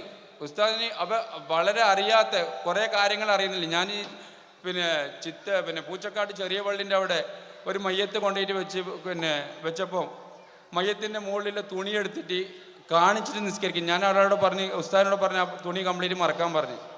അത്യാവശ്യം ദീനിൻ്റെ കാര്യം ഞാൻ ഉപ്പാൻ്റെ നിന്ന് പഠിച്ചിന്, ഞാൻ മദ്രസയിൽ പോയിട്ട് പഠിച്ചിന്. അപ്പം പൈസക്കാരനൊരാൾ പറഞ്ഞു അയാൾ പറയുന്നത് കേൾക്കണ്ട. ഞാൻ പറഞ്ഞു അയാൾ ജാഹിലാണ്. അയാൾ ജാഹിലാണ്. ഒരു കാരണവശാലും മയ്യത്തിൻ്റെ മുകളിലെ മൂടുപടം എടുക്കേണ്ട ആവശ്യമില്ല. മയ്യത്തിനെ നോക്കാൻ സുന്നത്തില്ല. മയ്യത്തിൻ്റെ വീട്ടിൽ പോയിട്ട് നിങ്ങൾ എന്നെ പെണ്ണുങ്ങൾ ജീവിച്ചിരിക്കുന്ന സമയത്ത് എൻ്റെ ഉപ്പാൻ്റെ മയ്യത്ത് ഞാൻ ആർക്കും കാണിച്ചിട്ടില്ല. പെണ്ണുങ്ങൾ വന്നപ്പോൾ ഞാൻ പറഞ്ഞ് കാണിക്കൂല എന്ന് പറഞ്ഞു. കുടുംബക്കാരനെ വന്നിട്ട് കാണിച്ചിട്ട് ഉപ്പാക്ക് ജീവിച്ചിരിക്കുന്ന സമയത്ത് ഈ പെണ്ണുങ്ങൾ വന്നിട്ട് മുമ്പിൽ നിൽക്കുന്ന ഉപ്പാക്ക് ഇഷ്ടമല്ല. മരിച്ചിട്ടാകുമ്പോൾ നിങ്ങൾ മെഹറമാകണം. അവർക്ക് വേണ്ടിയിട്ട് അവരുടെ മുമ്പിൽ പോയിട്ട് ഇങ്ങനെ പോയിട്ട് വീണിട്ട് കാണൽ, ആരെയും മയ്യത്ത് ആർക്കും കാണാം. മയ്യത്ത് കാണൽ സുന്നത്തില്ല. ഉസ്താദ്മാർ പറയട്ടെ, മയ്യത്ത് കാണൽ സുന്നത്തില്ല. മയ്യത്തിൻ്റെ വീട് സന്ദർശിക്കുക, അവർക്ക് വേണ്ടിയിട്ട് യാസീൻ ഓതുക എന്നല്ലാതെ മയ്യത്ത് പോയിട്ട് ആരും പോയിട്ട് ഇങ്ങനെ തുറന്നു നോക്കാം. ഒരാൾ തുറന്നു നോക്കാൻ വേണ്ടിയിട്ട് ഇങ്ങനെ കാണിച്ചു കൊടുക്കാൻ വേണ്ടിയിട്ട് ഒരാളിങ്ങനെ നിൽക്കുക. അതിലത്തൊന്നും ഒരു ഇതില്ല, യുക്തിയില്ല. നിങ്ങളെന്താക്കുക, മയ്യത്തിൻ്റെ അവിടെ പോവുക, മയ്യത്തിനെ അനുഗമിക്കുക, മയ്യത്ത് നിസ്കാരങ്ങളിൽ പങ്കെടുക്കുക. ഈ മയ്യത്തിൻ്റെ അവിടെ പോകുന്നത് പിന്നെ ഖബർസ്ഥാനിൽ പെണ്ണുങ്ങൾ പോയിട്ട് ഖബർസ്ഥാനിൽ പോയിട്ട് ഇപ്പോൾ ഒരു പുതിയ ട്രെൻഡാണത്. ഖബർസ്ഥാനിൽ കൂട്ടത്തോടെ പെണ്ണുങ്ങൾ പോയിട്ട് അതിൻ്റെ ഒന്നും ആവശ്യമില്ല. പുറക്കുന്ന യാസീൻ ഓതിയാലും കിട്ടും. അപ്പോൾ അനാചാരം എന്നാന്ന്. അതിനിപ്പോൾ നിങ്ങൾക്ക് പൈസ ഉണ്ടായിന്ന് പറഞ്ഞിട്ടും കാര്യമില്ല, എന്തുണ്ടായിട്ടും കാര്യമില്ല. അനാചാരം എപ്പോഴും അനാചാരമാണ്. നിങ്ങളെ മക്കൾ നിങ്ങൾ ചെയ്യേണ്ടതെന്ന് പറഞ്ഞെങ്കിൽ അവരെന്താണെന്നുള്ളത് നിങ്ങൾ അറിയണം. നിങ്ങളെന്താണെന്നല്ല അവർ അറിയണം. പരസ്പരം അറിയാത്ത പ്രശ്നമാണ് ഇപ്പോൾ. ഇവർ പോയിട്ട് ഒരു സുഖത്തിന് വേണ്ടിയിട്ട്, പെണ്ണായാലും ആണായാലും പുറത്തുനിന്ന് കിട്ടാത്ത സുഖം പുറത്തുനിന്ന് കിട്ടുന്ന സമയത്ത്, അതിപ്പോൾ പ്രവാസികളെ ഭാര്യമാരെ കുറിച്ചിട്ട് പറയുകയാണെങ്കിൽ കുറേ കേസ് നമ്മൾ അറിയുന്നതാണ്, വായിക്കുന്നതുകൊണ്ടും മീഡിയയിൽ കൂടി നമ്മൾ അറിയുന്നത്. എന്തുകൊണ്ട്? ഇവൻ അവിടുന്ന് വിളിച്ചപ്പോൾ ഇവൻ 4 ഇളക്കുകളൂ. അവനോട് എപ്പോഴെങ്കിലും ഒരാഴ്ചയിൽ വിളിച്ചില്ല, 4 ഇളക്കുകളൂ. അവനെ വിളിക്കാൻ, അവളെ ട്യൂൺ ചെയ്തിട്ട് വിളിക്കാൻ വേണ്ടിയിട്ട് കുട്ടികൾ MDM പഠിച്ചിട്ട് നിൽക്കുന്നുണ്ട്. അവർ വിളിച്ചിട്ട് ഇങ്ങനെ സന്തോഷത്തോട് പറയലെന്ത് അറിയോ, മോളെ മോനെ എന്നെല്ലാം വിളിക്കുമ്പോൾ അവരതിൽ പോകും. എന്തുകൊണ്ട്? നിങ്ങൾ കൊടുക്കേണ്ടത് കൊടുക്കുന്നില്ല അവർക്ക്. നിങ്ങൾ പേടിപ്പിക്കേണ്ടെന്നല്ല, പേടിപ്പിക്കേണ്ട കാര്യത്തിന് പേടിപ്പിക്കണം. നമ്മളെല്ലാം ഭാര്യമാരെ പേടിപ്പിക്കാറുണ്ട്, സ്നേഹിക്കാറുണ്ട്, പേടിപ്പിക്കലുണ്ട്. അല്ലാതെ ഇങ്ങനെ തുറന്നു വിട്ടിട്ട് നിങ്ങൾ എവിടെയും കാഞ്ഞങ്ങാട് ടൗണിൽ പെരുന്നാളാണ് 27 ശേഷമാണ് ഇവർ പോയിട്ട് ഡ്രസ്സ് എടുക്കൽ. എന്തുകൊണ്ട് നിങ്ങൾ മാറുന്നില്ല? നിങ്ങളെ മക്കൾ ഇത് കണ്ടിട്ടാന്ന് പഠിക്കും. ഞാൻ നേരത്തെ പറഞ്ഞൊരു സ്റ്റേറ്റ്മെൻ്റ് ഉണ്ടല്ലോ, കള്ളൻ്റെ മോൻ കള്ളനായിട്ട് ജനിക്കും. ഉസ്താദിൻ്റെ മോൻ എന്തുകൊണ്ട് ഉസ്താദായിട്ട് പ്രാക്ടിക്കലായിട്ട് നമ്മൾ പറഞ്ഞു കൊടുക്കാതെ തന്നെ പ്രാക്ടിക്കലായിട്ട് അവർ കാണും. സുന്നത്ത് നിസ്കരിക്കുന്നു, തഹജ്ജുദ് നിസ്കരിക്കുന്നു, ദുഹാ നിസ്കരിക്കുന്നു, ഫർദ് നിസ്കരിക്കുന്നു. ഉപ്പാൻ്റെ കവർ, ഞാൻ എൻ്റെ മക്കളെ ഉപ്പാൻ്റെ കവറിൻ്റെ, എൻ്റെ ഉപ്പാൻ്റെ കവറിൻ്റെ അടുക്ക് കൊണ്ടുപോയിട്ട് ചെരുപ്പൂരിയിട്ട് എൻ്റെ ഉപ്പാൻ്റെ കവറിൻ്റെ അടുക്ക് ഞാൻ കൊണ്ടുപോകുള്ളൂ. എന്നിട്ട് അവിടുന്ന് ദുആ ചെയ്യും. എൻ്റെ ദുആ എല്ലാം അറിയില്ല. എൻ്റെ കയ്യിൽ ആപ്പുണ്ട്. ആപ്പ് എല്ലാവരും ഡൗൺലോഡ് ചെയ്യുക. സുന്നി മൻസിൽ എന്നിട്ടൊരു ആപ്പുണ്ട്. അതിൽ നിങ്ങൾ A to Z നിങ്ങൾക്ക് കിട്ടും. ഉംറയ്ക്ക് പോയി കഴിഞ്ഞാൽ ഉംറയ്ക്ക് നിങ്ങൾക്ക് ഗൈഡ് വേണമെന്നില്ല, അത് ഗൈഡാണ്. അങ്ങനെയുള്ള ആപ്പ് ഡൗൺലോഡ് ചെയ്യുക. അല്ലാതെ നിങ്ങൾ വേറെ എന്തെങ്കിലും ആപ്പ് ഡൗൺലോഡ് ചെയ്തിട്ട് ആഖിറത്തിൽ എന്തായാലും പോകുന്ന സമയത്ത് 3 ലക്ഷം തുണിയും കൊണ്ടേ പോകും. ഒരു റേഡ വാച്ച് നിങ്ങളെ കയ്യിലുണ്ടെങ്കിൽ മക്ക അതിനെ അയച്ചെടുക്കാൻ വേണ്ടി 4 മക്കളുണ്ടെങ്കിൽ 4 ആളും കുടിച്ച് നിങ്ങളെ കൈ ചിലപ്പോൾ കൊത്താൻ പറ്റുന്നെങ്കിൽ കൊത്തിയിട്ട് എടുക്കും. അത് കൊണ്ടുപോകാൻ പിടിയില്ല. ഐഫോൺ ഉണ്ടെങ്കിൽ, ഉപ്പാൻ്റെ ഐഫോൺ ഉണ്ടെങ്കിൽ ഉപ്പാനോട് കബറിലേക്ക് കഫം പടൻ്റെ കൂടെയിൽ ഇട്ടിട്ട് കൊണ്ടുപോകാൻ കഴിയില്ല. എന്തുകൊണ്ടെന്നറിയോ? അവർക്ക് വേണ്ടത് സ്വത്തും മുതലാണ്. അപ്പോൾ അങ്ങനെ നിങ്ങൾ മക്കളെ വളർത്തിയെങ്കിൽ മക്കൾ അങ്ങനെ വളരും. നിങ്ങൾ ചെയ്യേണ്ടതെന്ന് പറഞ്ഞെങ്കിൽ മക്കൾക്ക് ദീനീപരമായിട്ടുള്ള ബോധം കൊടുത്തിട്ടില്ലെങ്കിൽ ഒരു കാരണവശാലും നിങ്ങൾക്ക് രക്ഷപ്പെടാൻ കഴിയില്ല. അവിടുന്ന് മഹ്ശറേന്ന് ചോദിക്കലെന്ന് വെച്ചെങ്കിൽ മക്കളോട് ചോദിക്കും, മക്കൾ പറയലെന്നറിയോ, എൻ്റെ മാതാപിതാക്കന്മാരെ പോയി കൊണ്ടുപോയിട്ട് കുത്താൻ വേണ്ടിയിട്ട് പറയും. ഒരു ഹാഫിളാക്ക് 40 ആൾക്കാരെ കൈപിടിച്ചിട്ട് സ്വർഗത്തിലേക്ക് കൊണ്ടുപോയില്ല. എൻ്റെ മോനെ ഞാൻ പ്രാക്ടിക്കലി ഞാൻ ചെയ്ത കാര്യം ഞാൻ പറയുള്ളൂ. എൻ്റെ മോനെ ഞാൻ ഹാഫിളാക്കാൻ വേണ്ടിയിട്ട് 9 വയസ്സുള്ള മോനെ ഞാൻ ചേർത്ത്. എന്തുകൊണ്ടെന്നറിയോ ഞാൻ പറയുന്നത്? നമ്മളിങ്ങനെ വെറുതെ പ്രസംഗിച്ചിട്ട് കാര്യമില്ല. റസൂലുള്ളാഹി സ്വല്ലല്ലാഹു അലൈഹി വസല്ലം തങ്ങളുടെ അടുത്തേക്ക് ഒരു ഉമ്മ എൻ്റെ മോൻ മധുരം കഴിക്കുന്നെന്ന് പറഞ്ഞിട്ട് കൂട്ടിക്കൊണ്ടുവന്നിട്ട് റസൂലുള്ളാഹി സ്വല്ലല്ലാഹു അലൈഹി വസല്ലം പറഞ്ഞ അടുത്ത ആഴ്ച നീ വന്ന്. അതേപോലെ 2 പ്രാവശ്യം തിരിച്ചയച്ചിട്ട് 3-ാമത്തെ ദിവസം വന്നപ്പോൾ റസൂലുള്ളാഹി സ്വല്ലല്ലാഹു അലൈഹി വസല്ലം പറഞ്ഞു മോനെ മധുരം കഴിക്കില്ല. എന്താണ് അതിൻ്റെ യുക്തി? സഹാബിയായ വനിത ചോദിച്ച് എന്തുകൊണ്ട് നിങ്ങൾക്ക് ആദ്യം പറഞ്ഞപ്പോൾ നമ്മൾ ഇന്ന പോലത്തെ കാറും ബസ്സും മോട്ടോർ സൈക്കിളും പിന്നെ കോങ്കോഡ് ഫ്ലൈറ്റ് ഒന്നും ഇല്ല ആ സമയത്ത് നടന്നു വരേണ്ടതാണ് സഹാബി അപ്പോൾ ചോദിച്ചപ്പം റസൂലുള്ളാഹി പറഞ്ഞതെന്നറിയോ? ഞാൻ കൂടുതൽ മധുരം കഴിക്കുന്ന ആളാണ്, അതുകൊണ്ട് ഞാൻ ഈ 2 പ്രാവശ്യം മധുരം കുറക്കാൻ വേണ്ടിയിട്ട് ട്രൈ ചെയ്ത് ലാസ്റ്റ് പൂർണ്ണമായിട്ട് മധുരം കുറച്ചത് കൊണ്ടാണ്. അപ്പോൾ ഉപദേശം കൊടുക്കുന്ന സമയത്ത് നമ്മളാവുന്നതാണ്, വെറുതെ ഉപദേശം ചെയ്തിട്ട് കാര്യമില്ല. ഇൻഷാ അല്ലാഹ് ഈ ഒരു സംഗമം അള്ളാഹു കബൂൽ ചെയ്യട്ടെ. ഇവിടെ തന്നെ നിസ്കരിക്കാനുള്ള സംവിധാനങ്ങളും കാര്യങ്ങളെല്ലാം കമ്മിറ്റി ഉണ്ടാക്കണം. പെണ്ണുങ്ങൾക്ക് സമയമാകുമ്പോൾ നിസ്കരിക്കുക. ഈ ഒരു കാരണം കൊണ്ട് പെണ്ണുങ്ങൾ നിസ്കാരവും കാര്യങ്ങളൊന്നും പോകാൻ പാടില്ല. ഇത് എൻ്റെ ഒരു വ്യക്തിപരമായ കാര്യമാണ്. ഞാൻ എന്തായാലും എൻ്റെ ഭാര്യയും മക്കളെയും നിസ്കരിക്കാതെ ഈ പരിപാടിക്ക് നിൽക്കില്ല. കുടുംബ ബന്ധം എന്ന് പറഞ്ഞാൽ എന്തെങ്കിലും ഇങ്ങനെ കാട്ടിക്കൂട്ടലായിരുന്നു. എല്ലാവരും പരസ്പരം അങ്ങോട്ടും ഇങ്ങോട്ടും പിന്നെ പരിചയപ്പെടുക, പിന്നെ പ്രസംഗം കൂടിപ്പോയിട്ടുണ്ടെങ്കിൽ പൊരുത്തപ്പെടുക. അസ്സലാമു അലൈക്കും വറഹ്മത്തുള്ളാഹി വബറകാതുഹു. അൽഹംദുലില്ലാഹി റബ്ബിൽ ആലമീൻ. പ്രിയമുള്ളവരെ, വേങ്ങച്ചേരി മുഹമ്മദ് ഹാജി ഫാമിലിയുടെ പ്രൗഢഗംഭീരവുമായൊരു ഫാമിലി മീറ്റാണ് ഇവിടെ നടന്നുകൊണ്ടിരിക്കുന്നത്. ഏറ്റവും മനോഹരമായി കൂടുമ്പോൾ ഇമ്പമുണ്ടാകുന്നതെന്തോ അതാണ് കുടുംബം. കുടുംബം എന്നത് അള്ളാഹുവിൻ്റെ റസൂൽ മാർഗം നമുക്ക് പഠിപ്പിച്ചത്, നമ്മൾ എത്ര ഹജ്ജ് ചെയ്തിട്ടും എത്ര നോമ്പ് നോറ്റിട്ടും എത്ര നിസ്കരിച്ചിട്ടും അതിനേക്കാൾ പ്രൗഢമായി അമലുകൾ എത്രമേൽ ചെയ്തിട്ടും കുടുംബബന്ധം മുറിച്ചവനോ കുടുംബക്കാരുമായി ബന്ധമില്ലാത്തവനോ എത്ര അമൽ ചെയ്തത് കൊണ്ടും ആ അമൽ ഞാൻ സ്വീകരിക്കില്ല എന്നാണ് റസൂൽ കരീം സല്ലല്ലാഹു അലൈഹി വസല്ലം തങ്ങൾ പഠിപ്പിച്ചത്. കുടുംബത്തെ ചേർക്കലും കുടുംബത്തിൻ്റെ ബന്ധത്തെ ഏറ്റവും പവിത്രമായി കൊണ്ടുപോകലും ഈ കാലത്തിൻ്റെ അത്യന്താപേക്ഷിതമാണ്. അതുകൊണ്ടാണ് കുടുംബ സംഗമം എന്നത് ഇന്ന് പ്രൗഢഗംഭീരവുമായി തുടരുന്നത്. ഈ സംഗമത്തിൽ എത്തിച്ചേർന്ന എല്ലാവർക്കും സ്നേഹത്തോടെ സ്വാഗതം ചെയ്തുകൊണ്ട് പേരും പെരുമയും പ്രശസ്തിയും നൂറ്റാണ്ടുകളുടെ പഴക്കവും മനോഹരമാകുന്ന സ്നേഹസംഹിതയും അതോടൊപ്പം പ്രൗഢിയും അതിൻ്റേതായ മൂല്യത്തോടുകൂടി മുന്നോട്ട് കൊണ്ടുപോവുകയും സമൂഹത്തിൽ തന്നെ ഉന്നതരായ ഒരുപാട് ആളുകൾക്ക് ജന്മം നൽകുകയും ഒരുപാട് ആളുകൾ അതിലൂടെ സമൂഹത്തെ നയിക്കുകയും ചെയ്യപ്പെടുന്ന ഒരു ഫാമിലിയാണ് വേങ്ങച്ചേരി ഫാമിലി എന്ന്. ഏറ്റവും മികവാർന്ന രീതിയിൽ തന്നെ പള്ളി പരിപാലന രംഗത്ത് സജീവമായ സാന്നിധ്യമരുളുന്ന ഒരുപാട് മഹല്ലുകളിലെ പ്രസിഡന്റ് സെക്രട്ടറിമാരടക്കമുള്ള ഒരുപാട് ആളുകൾ, അതോടൊപ്പം രാഷ്ട്രീയ സാമൂഹിക സാംസ്കാരിക രംഗത്ത് ജീവകാരുണ്യ രംഗത്ത് പ്രവർത്തന രംഗത്തൊക്കെ സജീവമായി നിൽക്കുന്ന ആളുകൾ, സമൂഹത്തിൽ നാനാതുറകളിലുള്ള നല്ല നന്മയിൽ അധിഷ്ഠിതമായ പ്രവർത്തനങ്ങൾക്ക് ചുക്കാൻ പിടിക്കുന്ന രീതിയിൽ മുന്നോട്ട് ഗമിക്കപ്പെടുന്ന രീതിയിൽ പുതിയ തലമുറയെ വാർത്തെടുക്കാൻ ദീനിയായി ആത്മീയമായി സാമൂഹികമായി സാംസ്കാരികമായി പ്രതിബദ്ധതയോടുകൂടി ഒരു തലമുറയെ കൊണ്ടുപോകാൻ പാകത്തിൽ പണ്ട് തന്നെ മികവാർന്ന രീതിയിൽ നിൽക്കപ്പെടുന്ന ഒരു ഫാമിലി കൂടിയാണ് വേങ്ങച്ചേരി ഫാമിലി. ഈ സംഗമത്തിൽ എത്തിച്ചേർന്ന എല്ലാവർക്കും സ്നേഹത്തോടെ സ്വാഗതം ചെയ്തുകൊണ്ട് നമ്മോട് സംവദിക്കുന്നതിന് വേണ്ടി തൻ്റെ യുവത്വം ഏറ്റവും മികവാർന്ന രീതിയിൽ കാരുണ്യ പ്രവർത്തന മേഖലയിൽ മാധ്യമ പ്രവർത്തന മേഖലയിലേക്ക് നമ്മോട് സഹകരിച്ച കയ്യുമാന്യെ നമ്മോട് സംവദിക്കുന്നതിന് വേണ്ടി പ്രസംഗപീഠത്തിലേക്ക് സ്വാഗതം ചെയ്യുകയാണ്.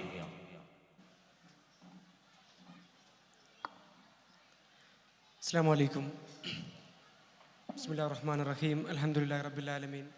അസ്സലാത്തു വസ്സലാമു അലാ റസൂലില്ലാഹി വഅലാ ആലിഹി വസഹ്ബിഹി അജ്മഈൻ. അമ്മാ ബഅദ്. ഇതിൽ ഒരുപാട് കാരണവന്മാരുണ്ട്. നൂറ്റാണ്ടുകളുടെ പാരമ്പര്യമുള്ള, നേരത്തെ സിറാജ് പറഞ്ഞതുപോലെ വേങ്ങച്ചേരി ഫാമിലിയുടെ ആദ്യത്തെ കുടുംബ സംഗമത്തിലാണ് നമ്മളൊക്കെ ഉള്ളത്. വലിയൊരു പ്രസംഗത്തിൻ്റെ വേദിയല്ല എന്ന തിരിച്ചറിവ് ഉണ്ട്.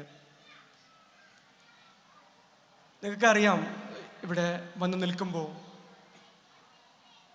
നേരത്തെ എന്തുകൊണ്ടായിരിക്കാം എന്നെ ഇവിടെ ക്ഷണിച്ചതെന്ന് ആലോചിക്കുമ്പോൾ നമ്മൾ കേട്ടിട്ടുണ്ട്, അഭയത്തെക്കുറിച്ച് നമ്മളൊക്കെ കേട്ടിട്ടുണ്ട്. 2 വൃക്കകളും നഷ്ടപ്പെട്ട് ആഴ്ചയിൽ 3 പ്രാവശ്യം ഡയാലിസിസ് ചെയ്യുന്ന കുറേ മനുഷ്യരെ കുറിച്ച് നമുക്കൊക്കെ അറിയാം. നമ്മുടെ നാട്ടിൽ, നമ്മുടെ കുടുംബങ്ങളിൽ, നമ്മുടെ സൗഹൃദ വലയങ്ങളിലൊക്കെ അങ്ങനെ ഒരുപാട് ആൾക്കാരുണ്ട്. 2018 അങ്ങനെ കുറച്ചാളുകളെങ്കിലും ഇങ്ങനെ ചേർത്ത് പിടിക്കാമെന്നൊരു ആലോചനയിൽ ഒരു ചെറിയൊരു ഡയാലിസിൻ്റെ സ്ഥാപനം തുടങ്ങുന്നു, അഭയം എന്ന പേരിൽ. അങ്ങനെ കുറച്ച് 2 മിഷൻ, ഏകദേശം 8-9 രോഗികൾ അങ്ങനെ പോകുന്നു. 2019 പിന്നീട് മിഷനുകൾ എണ്ണം കൂട്ടുന്നു. 2019 ഞങ്ങൾക്ക് അങ്ങനെ ഒരു ഡയാലിസിൻ്റെ അപേക്ഷ വരുന്നു. ആ രോഗിയുടെ പേര് ആഷിഖ് എന്നാണ്. ആ രോഗിയുടെ പേര് അന്ന് വിളിക്കുന്ന സമയത്ത് ആ രോഗിയുടെ പ്രായം 18 വയസ്സാണ്. 18 വയസ്സിലാണ് ആഴ്ചയിൽ 3 വട്ടം ഡയാലിസിസ് ചെയ്യാൻ വേണ്ടി സമപ്രായത്തിലുള്ള കുട്ടികളൊക്കെ സ്കൂളിലേക്ക് പോകുമ്പോൾ, കൂട്ടുകാരൊക്കെ +2 പോകുന്ന പ്രായത്തിലാണ് ആഷിഖ് ഉമ്മയുടെ കൂടെ ആഴ്ചയിൽ 3 വട്ടം ഡയാലിസിസ് ചെയ്യാൻ വേണ്ടിയുള്ള വിധിയിലേക്ക് എടുത്തറിയപ്പെടുന്നത്. എന്നാൽ ആഷിഖ് ഡയാലിസിസ് തുടങ്ങിയത് 18ാമത്തെ വയസ്സിലായിരുന്നില്ല. തൻ്റെ 12ാമത്തെ വയസ്സിലായിരുന്നു ആഷിഖിൻ്റെ ഡയാലിസിസ് തുടങ്ങിയത്. അതിനുശേഷം പല സ്ഥാപനങ്ങളിൽ ഡയാലിസിസ് കൊണ്ടുപോകുന്നുണ്ട്. പിന്നെ ഒരു തരത്തിലും മുമ്പോട്ട് കൊണ്ടുപോകാൻ കഴിയാത്ത സാഹചര്യത്തിലാണ് അഭയവുമായി ബന്ധപ്പെടുന്നത്. അങ്ങനെ അഭയത്തിലെ രോഗിയായി ആഷിഖ് വരുന്നു. അങ്ങനെ നിത്യം അവനെ കണ്ടുകൊണ്ടിരിക്കുന്നുണ്ട്. 2019 ഇങ്ങനെ കടന്നുപോയി. 2020 അവൻ്റെ വയസ്സ് 18 കഴിഞ്ഞ് 19ലേക്ക് പോയി. അങ്ങനെ നിൽക്കുമ്പോൾ 2020 കഴിഞ്ഞൊരു കോവിഡ് കഴിഞ്ഞ സമയത്ത് അവന് 2 ബസ് മാറിക്കയറി വേണം. തളങ്കരയിലാണ് ഞങ്ങൾ ഡയാലിസിസ് സെൻ്റർ ഉള്ളത്, അവിടേക്ക് വരാൻ. അപ്പോൾ തൊട്ടടുത്ത ഗവൺമെൻറ് ആശുപത്രിയിൽ അപേക്ഷ കൊടുത്ത് ഊഴത്തിന് വേണ്ടി കാത്തു നിൽക്കുന്നു. അവരുടെ ഡയാലിസിസ് കിട്ടുന്നു. 20 കഴിഞ്ഞു പോയി. പിന്നീട് ഞങ്ങൾ അവനെ സ്ഥിരമായി കാണുന്നില്ല. പക്ഷെ ഇടയ്ക്കിടെ ആഷിഖിൻ്റെ ഉമ്മ വിളിക്കും. കാരണം ഞങ്ങളുടെ അവിടെ ഡയാലിസിസ് ചെയ്യുന്ന സമയത്ത് അവന് ബ്ലഡ് ടെസ്റ്റ് ഞങ്ങൾ ഫ്രീ ആയി കൊടുക്കുന്നുണ്ട്. പക്ഷേ ഗവൺമെൻറ് ഹോസ്പിറ്റലിലേക്ക് മാറിയപ്പോൾ അത് കിട്ടുന്നില്ല. അപ്പം നമ്മളത് അതിൻ്റെ ഒരു സൗകര്യത്തിന് വേണ്ടിയിട്ടാണ് മാസത്തിൽ 1 പ്രാവശ്യം അതിൻ്റെ സൗകര്യത്തിന് വേണ്ടി ഉമ്മ വിളിക്കും. ആ ഒരു ബന്ധം മാത്രമാണുള്ളത്. 20 കടന്നുപോയി. 21 21 അഭയത്തിൻ്റെ സ്വന്തം ഒരു കെട്ടിടത്തിന് നിർമ്മാണം ആരംഭിച്ചു. അതിൻ്റെ ഒരു ആവശ്യത്തിന് വേണ്ടി കോവിഡിന് 2ാം തരം കൊണ്ടായ സമയത്ത് ജൂൺ മാസത്തിൽ ഞാൻ ദുബായിലേക്ക് പോയി. ആ സമയത്ത് ഒരു ജൂൺ മാസം 8ാം തീയതി ഒരു പാതിരാത്രി 3:30 മണിക്ക് എൻ്റെ ഫോണിലേക്ക് ഒരു മെസ്സേജ് വരുന്നു. ആ മെസ്സേജ് ആഷിഖ് അയച്ച മെസ്സേജാണ്. ഞാൻ അവിചാരിതമായി പാതിരാത്രി സമയത്ത് അവൻ എന്തിനായിരിക്കും ഒരു മെസ്സേജ് അയച്ചത്? ഞാൻ തുറന്നു നോക്കുന്നു. ആ മെസ്സേജിൽ പറയുന്നു, അസ്സലാമു അലൈക്കും, സുഖാണോ? എൻ്റെ ഉപ്പ ഇന്നലെയെല്ലാം മിനിഞ്ഞാന്ന് മരിച്ചുപോയി. ജൂൺ 6ാം തീയതി എൻ്റെ ഉപ്പ മരിച്ചുപോയി. ദുആ ചെയ്യണം എന്ന് പറയാൻ വേണ്ടിയിട്ടാണ് ആ പാതിരാത്രി അവൻ സങ്കടത്തോടെ മെസ്സേജ് അയക്കുന്നത്. എനിക്കറിയാം അവൻ്റെ കുടുംബത്തെ. ഞാനിങ്ങനെ ആലോചിച്ചു, അവൻ്റെ ഉപ്പക്ക് ഒരുപാട് വയസ്സൊന്നും ആയിട്ടില്ലല്ലോ. ആ കുടുംബത്തിലെ മൂത്ത കുട്ടിയാണ് ആഷിഖ്. അന്ന് ഏതാണ്ട് ഒരു 20 വയസ്സായുള്ള കുട്ടി. ആ മനുഷ്യൻ ഗൾഫിൽ ഒരു ഹോട്ടലിൽ ജോലി ചെയ്യുന്ന മനുഷ്യനാണ്. 23ാമത്തെ വയസ്സിൽ ഗൾഫിലേക്ക് പോയി.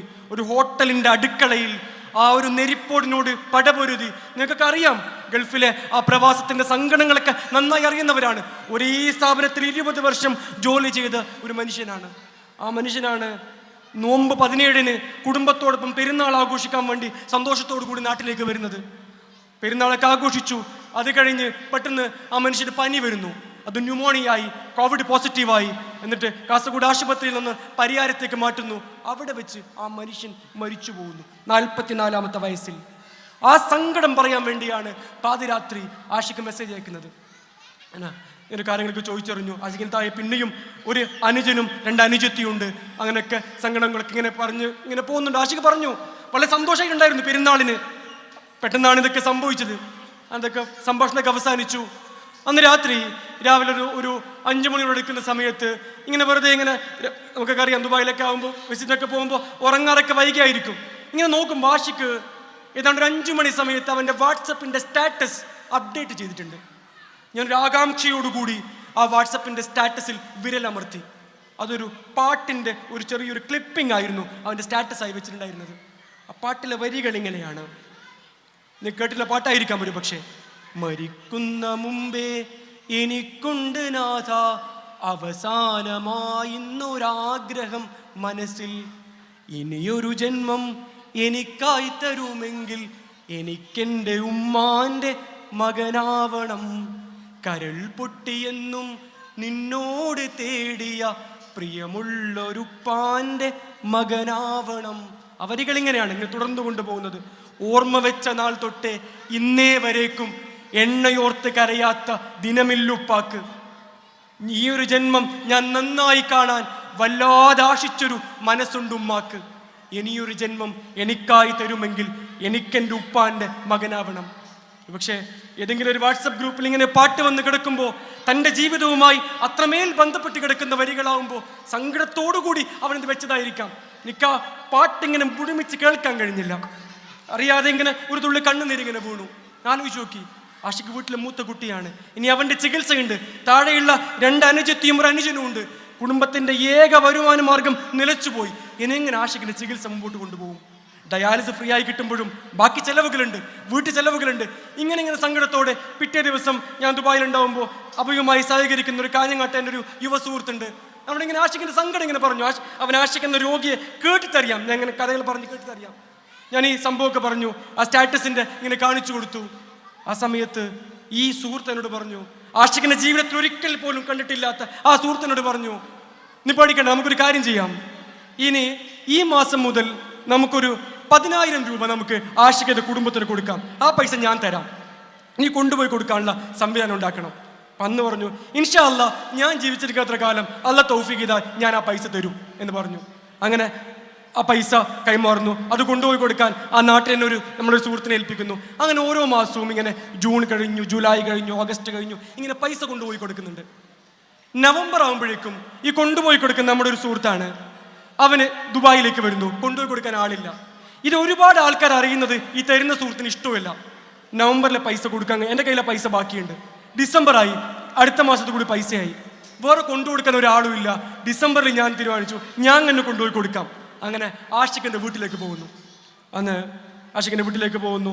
ഉമ്മ വരുന്നു. അതുവരെ പോകുമ്പോഴൊക്കെ വല്ലപ്പോഴും പോകുമ്പോഴൊക്കെ കുറച്ചൊക്കെ സംസാരിക്കാറുണ്ട്. പക്ഷെ അന്ന് ആഷിഖിൻ്റെ ഉമ്മ ഇങ്ങനെ നിരന്തരമായി സംസാരിക്കാൻ തുടങ്ങി. ഇതൊക്കെ ഇരുന്ന് കഴിഞ്ഞതിന് ശേഷം ആ ഉമ്മയെ കാണുകയാണ്. എന്നിട്ട് പറഞ്ഞു, അയ്യമ്മ ഇങ്ങനെയൊക്കെയാണ് ഉപ്പ, അങ്ങനെയൊക്കെ നോക്കിയിരുന്നു. എന്നിട്ട് ആ സ്ത്രീ ഒരു കാര്യം എന്നോട് പറഞ്ഞു, ഈ ഇത്രയും കാലത്തിനിടയിൽ ആഷിഖിനെ ചികിത്സിക്കാൻ ഏതാണ്ട് 5ാം ക്ലാസ്സിൽ തൊട്ടാണ് ആഷിഖിന് അസുഖം തുടങ്ങുന്നത്. അങ്ങനെ സ്കൂൾ ഉപേക്ഷിച്ചു. ആഷിഖിനെ കൊണ്ടുപോകാത്ത സ്ഥലങ്ങളില്ല, കാണിക്കാത്ത ഹോസ്പിറ്റലുകളില്ല, കാണിക്കാത്ത ഡോക്ടർമാരില്ല. ഈ കാലയളവിനിടയിൽ അവൻ്റെ ചികിത്സയ്ക്ക് വേണ്ടി മാത്രം എൻ്റെ ഭർത്താവ്, അതായത് ആഷിഖിൻ്റെ ഉപ്പ, ഏതാണ്ട് 35 ലക്ഷത്തിലധികം രൂപ ആ മനുഷ്യൻ ചെലവഴിച്ചിട്ടുണ്ട്. പക്ഷെ അപ്പോഴും ആ മനുഷ്യൻ പറഞ്ഞൊരു കാര്യമുണ്ട് അത്രേ, ഒരാളെങ്കിലും നിങ്ങൾക്കൊരു 100 രൂപ, ഒരു 500 രൂപ ആഷിഖിൻ്റെ ചികിത്സയ്ക്ക് ഇരിക്കട്ടെ എന്ന് പറഞ്ഞ് തന്നാൽ നീ അത് വാങ്ങിക്കരുത്, എനിക്കത് പൊരുത്തമില്ല. ആഷിഖിന് എന്ത് വേണമെങ്കിലും അത് ഞാൻ കൊടുത്തോളാം, ഒരാളെ കയ്യിൽ നിന്നും ഒരു പൈസയും വാങ്ങിക്കരുത്. അഭിമാനിയായ മനുഷ്യൻ. എന്താ പണി? ഹോട്ടലിൽ ജോലി ചെയ്യുന്ന മനുഷ്യനാണ് ഈ പറയുന്നത്. പക്ഷേ ഇപ്രാവശ്യം നാട്ടിലേക്ക് വന്നിട്ട് ഈ മനുഷ്യൻ ഒന്നിച്ചു നിൽക്കണം ചോദിക്കത്രേ, നമ്മൾ ആഷിഖിനെ ആര് നോക്കും? അപ്പോൾ ഉമ്മ പറയും, ഇത്രയും കാലം നിങ്ങളല്ലേ നോക്കിയത്. ഉമ്മ ഈ കഥ ഇങ്ങനെ പറയാണ്, ഇത്രയും കാലം നിങ്ങളല്ലേ നോക്കിയത്, ഇനി നിങ്ങളല്ലേ നോക്കാം, നിങ്ങൾ നോക്കും. ഹോസ്പിറ്റലായപ്പോഴും ഈ മനുഷ്യൻ പിന്നെയും ചോദിക്കുന്ന ചോദ്യം ഇതാണ്, നമ്മൾ ആഷിഖിനെ ആര് നോക്കും? ഉമ്മ സമാധാനത്തോട് പറയും, നിങ്ങൾ എന്തിനു ബേജാറാകുന്നത്, ഇത്ര കാലം നിങ്ങൾ നോക്കിയില്ലേ, ഇനിയും നിങ്ങൾ നോക്കും. ആഷിഖിനെ ആര് നോക്കും എന്ന ചോദ്യത്തിൻ്റെ ഉത്തരം കിട്ടാതെയാണ് പരിയാരം മെഡിക്കൽ കോളേജിലെ തീവ്രപരിചരണ വിഭാഗത്തിൽ വെച്ച് ആ മനുഷ്യൻ മരിച്ചു പോകുന്നത്. നമ്മൾ ഈ ഡിസംബറിൽ ഈ കഥ കേൾക്കുമ്പോൾ നമുക്കറിയില്ല, ആ മനുഷ്യൻ ഞാൻ കണ്ടിട്ടില്ല, ഈ മനുഷ്യൻ പറഞ്ഞ ഈ വാക്ക് നമ്മൾ കേട്ടിട്ടില്ല, എൻ്റെ സുഹൃത്ത് കേട്ടിട്ടില്ല, ഞാൻ കേട്ടിട്ടില്ല. പക്ഷേ അതിനും 6 മാസങ്ങൾക്ക് മുമ്പ് ആ ചോദ്യത്തിന് ഉത്തരം പറയാൻ, ആഷിഖിനെ ആര് നോക്കും എന്ന ചോദ്യത്തിന് ഉത്തരം കിട്ടാതെ ഈ മനുഷ്യൻ ഈ ഭൂമിയിൽ നിന്ന് മരിച്ചു പോകുമ്പോൾ അതിനുത്തരം പറയാൻ ഏതോ വിദൂരതയിൽ ആഷിഖിനെ കണ്ടിട്ടോ പോലില്ലാത്ത ഒരാളെ അള്ളാഹു ഒരുക്കി നിർത്തിയിരുന്നു. അതുകൊണ്ടാണ് ആ സുഹൃത്തിന് പറയാൻ കഴിഞ്ഞത്, ഞാൻ ആഷിഖിനെ നോക്കിക്കൊള്ളാം എന്ന് പറയാൻ കഴിഞ്ഞത്. ഓരോ മാസത്തിൻ്റെയും പൈസ തരാൻ പറഞ്ഞത്. ഞാൻ എന്തിനാണ് ആഷിഖിൻ്റെ കാര്യം പറഞ്ഞതെന്ന് ചോദിച്ചാൽ, നമുക്കൊരു പക്ഷേ ഈ ലോകത്തിൻ്റെ മുഴുവൻ സങ്കടങ്ങളും മാറ്റാൻ കഴിഞ്ഞിരുന്നിരിക്കും. നമ്മൾ ചോദിക്കും, ഞാനൊക്കെ വിചാരിച്ചാൽ എല്ലാവരുടെയും പ്രശ്നങ്ങൾ മാറ്റാൻ പറ്റുമോ, എല്ലാവരുടെയും പട്ടിണി മാറ്റാൻ വേണ്ടി പറ്റുമോ? പറ്റില്ല, ഒരിക്കലും പറ്റില്ല. പക്ഷേ നമ്മളൊക്കെ വിചാരിച്ചാലും ചില മനുഷ്യരുടെയെങ്കിലും ജീവിതത്തെ മാറ്റിമറിക്കുന്ന നിമിത്തമാകാൻ കഴിയുമെന്ന് ഓർമ്മിപ്പിക്കാൻ വേണ്ടിയാണ്. എന്നെക്കഥ തീരുന്നില്ല. 2 വർഷങ്ങൾ കഴിഞ്ഞു. 2023 അഭയം ഉദ്ഘാടനം ചെയ്യുന്ന ദിവസം അന്ന് എൻ്റെ ഈ സുഹൃത്ത് ദുബായിൽ നാട്ടിലേക്ക് വന്നിട്ടുണ്ട്. എന്നെ ഇതേപോലെ പരിപാടി നടക്കുന്നുണ്ട്. പരിപാടി നടന്ന് ഞാൻ പ്രസംഗിച്ചൊക്കെ കഴിഞ്ഞിങ്ങനെ സദസ്സിൽ ഇങ്ങനെ എന്നോട് നോക്കുമ്പോൾ ആഷിഖ് ആ സദസ്സിൽ നിൽക്കുന്നു. എനിക്കറിയില്ലായിരുന്നു ആ പരിപാടിയിൽ പങ്കെടുക്കാൻ വേണ്ടി, കാണാൻ വേണ്ടി ഈ കുട്ടി വരുമെന്ന് എനിക്കറിയില്ലായിരുന്നു. ഞാനോട് സംസാരിച്ചു. എന്നിട്ട് ഇവനെ കഴിഞ്ഞ ഇത്ര കാലമായി സഹായിച്ചു കൊണ്ടിരിക്കുന്ന സുഹൃത്തില്ലേ, ഞാൻ അവനെ മെല്ലെ അടുത്തേക്ക് വിളിച്ചു. എന്ത് പറഞ്ഞു? ആ ദൂരെ കാണുന്നില്ലേ, അവനാണ് ആഷിഖ്, നീ ഒന്ന് സംസാരിച്ചിട്ട് വാ. അങ്ങനെ ഞാൻ ബാക്കി തിരക്കുകളിലൊക്കെ ഇങ്ങനെ പോകുന്നുണ്ട്. അവൻ പോയി സംസാരിച്ചു. എന്നിട്ട് അത് കഴിഞ്ഞു. രാത്രി ഈ സുഹൃത്ത് എന്നെ ഫോൺ വിളിക്കുന്നുണ്ട്. ഞാൻ പറഞ്ഞു, ഞാൻ എൻ്റെ ഐഡൻറ്റിറ്റി ഒന്നും ഞാൻ പറഞ്ഞിട്ടില്ല. ഞാൻ പറഞ്ഞു, നന്നായി, ഞാനാണ് ഈ കൊടുക്കുന്ന കാര്യമൊന്നും ഞാൻ പറഞ്ഞിട്ടില്ല. ഓക്കെ, നന്നായി. ഞാൻ പറഞ്ഞു, നാളെ നിനക്ക് രാവിലെ ഒരു 11 മണിക്ക് ഫ്രീ ഉണ്ടാവുമോ? ഞാൻ, കുഴപ്പമില്ല, എന്താ സംഭവം? നമുക്കൊന്ന് അവൻ്റെ വീട്ടിലേക്കൊന്ന് പോകണം. ഓക്കെ, നീ വാ, നമുക്ക് പോവാം. രാവിലെ അവന് വണ്ടി എടുത്ത് വരുന്നു. അവൻ്റെ വണ്ടിയിൽ കയറി അവൻ്റെ ആഷിഖിൻ്റെ വീട്ടിലേക്ക് പോകുമ്പോൾ വീട്ടിനടുത്ത് നിർത്തി വണ്ടി ഇറങ്ങുമ്പോൾ വണ്ടിയിൽ നിന്ന് ഒരു പൊതി ഇങ്ങനെ കയ്യിൽ നിന്ന് എടുക്കുന്നു. അപ്പോൾ ഞാൻ ചോദിച്ചു, എന്താ സംഭവം എന്ന് ചോദിച്ചു. പറഞ്ഞു, ഞാൻ ആഷിഖിൻ്റെ വീട്ടിലേക്ക് പോകണമെന്നൊന്നും ഞാൻ ആലോചിച്ചിട്ടില്ല. പക്ഷേ ഇപ്രാവശ്യം ഗൾഫിൽ നിന്ന് നാട്ടിലേക്ക് വരുമ്പോൾ ഞാൻ എൻ്റെ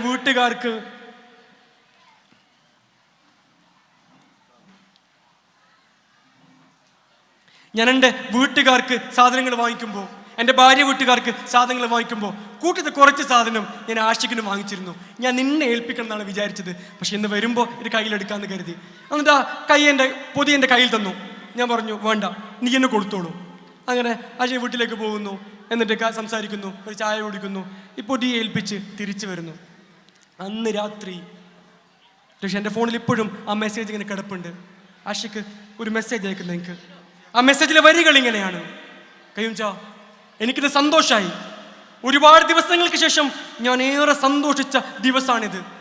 നിങ്ങളെന്ന് കൊണ്ടുവന്ന സാധനമില്ലേ, എനിക്കും എൻ്റെ അനുജത്തിക്കൊക്കെ ഏറ്റവും ഇഷ്ടപ്പെട്ട സാധനങ്ങളാണ്. ഉപ്പ ഗൾഫിൽ നിന്ന് കൊണ്ടുവരുമ്പോൾ സാധാരണ കൊണ്ടുവരാനുള്ള സാധനങ്ങളാണ്.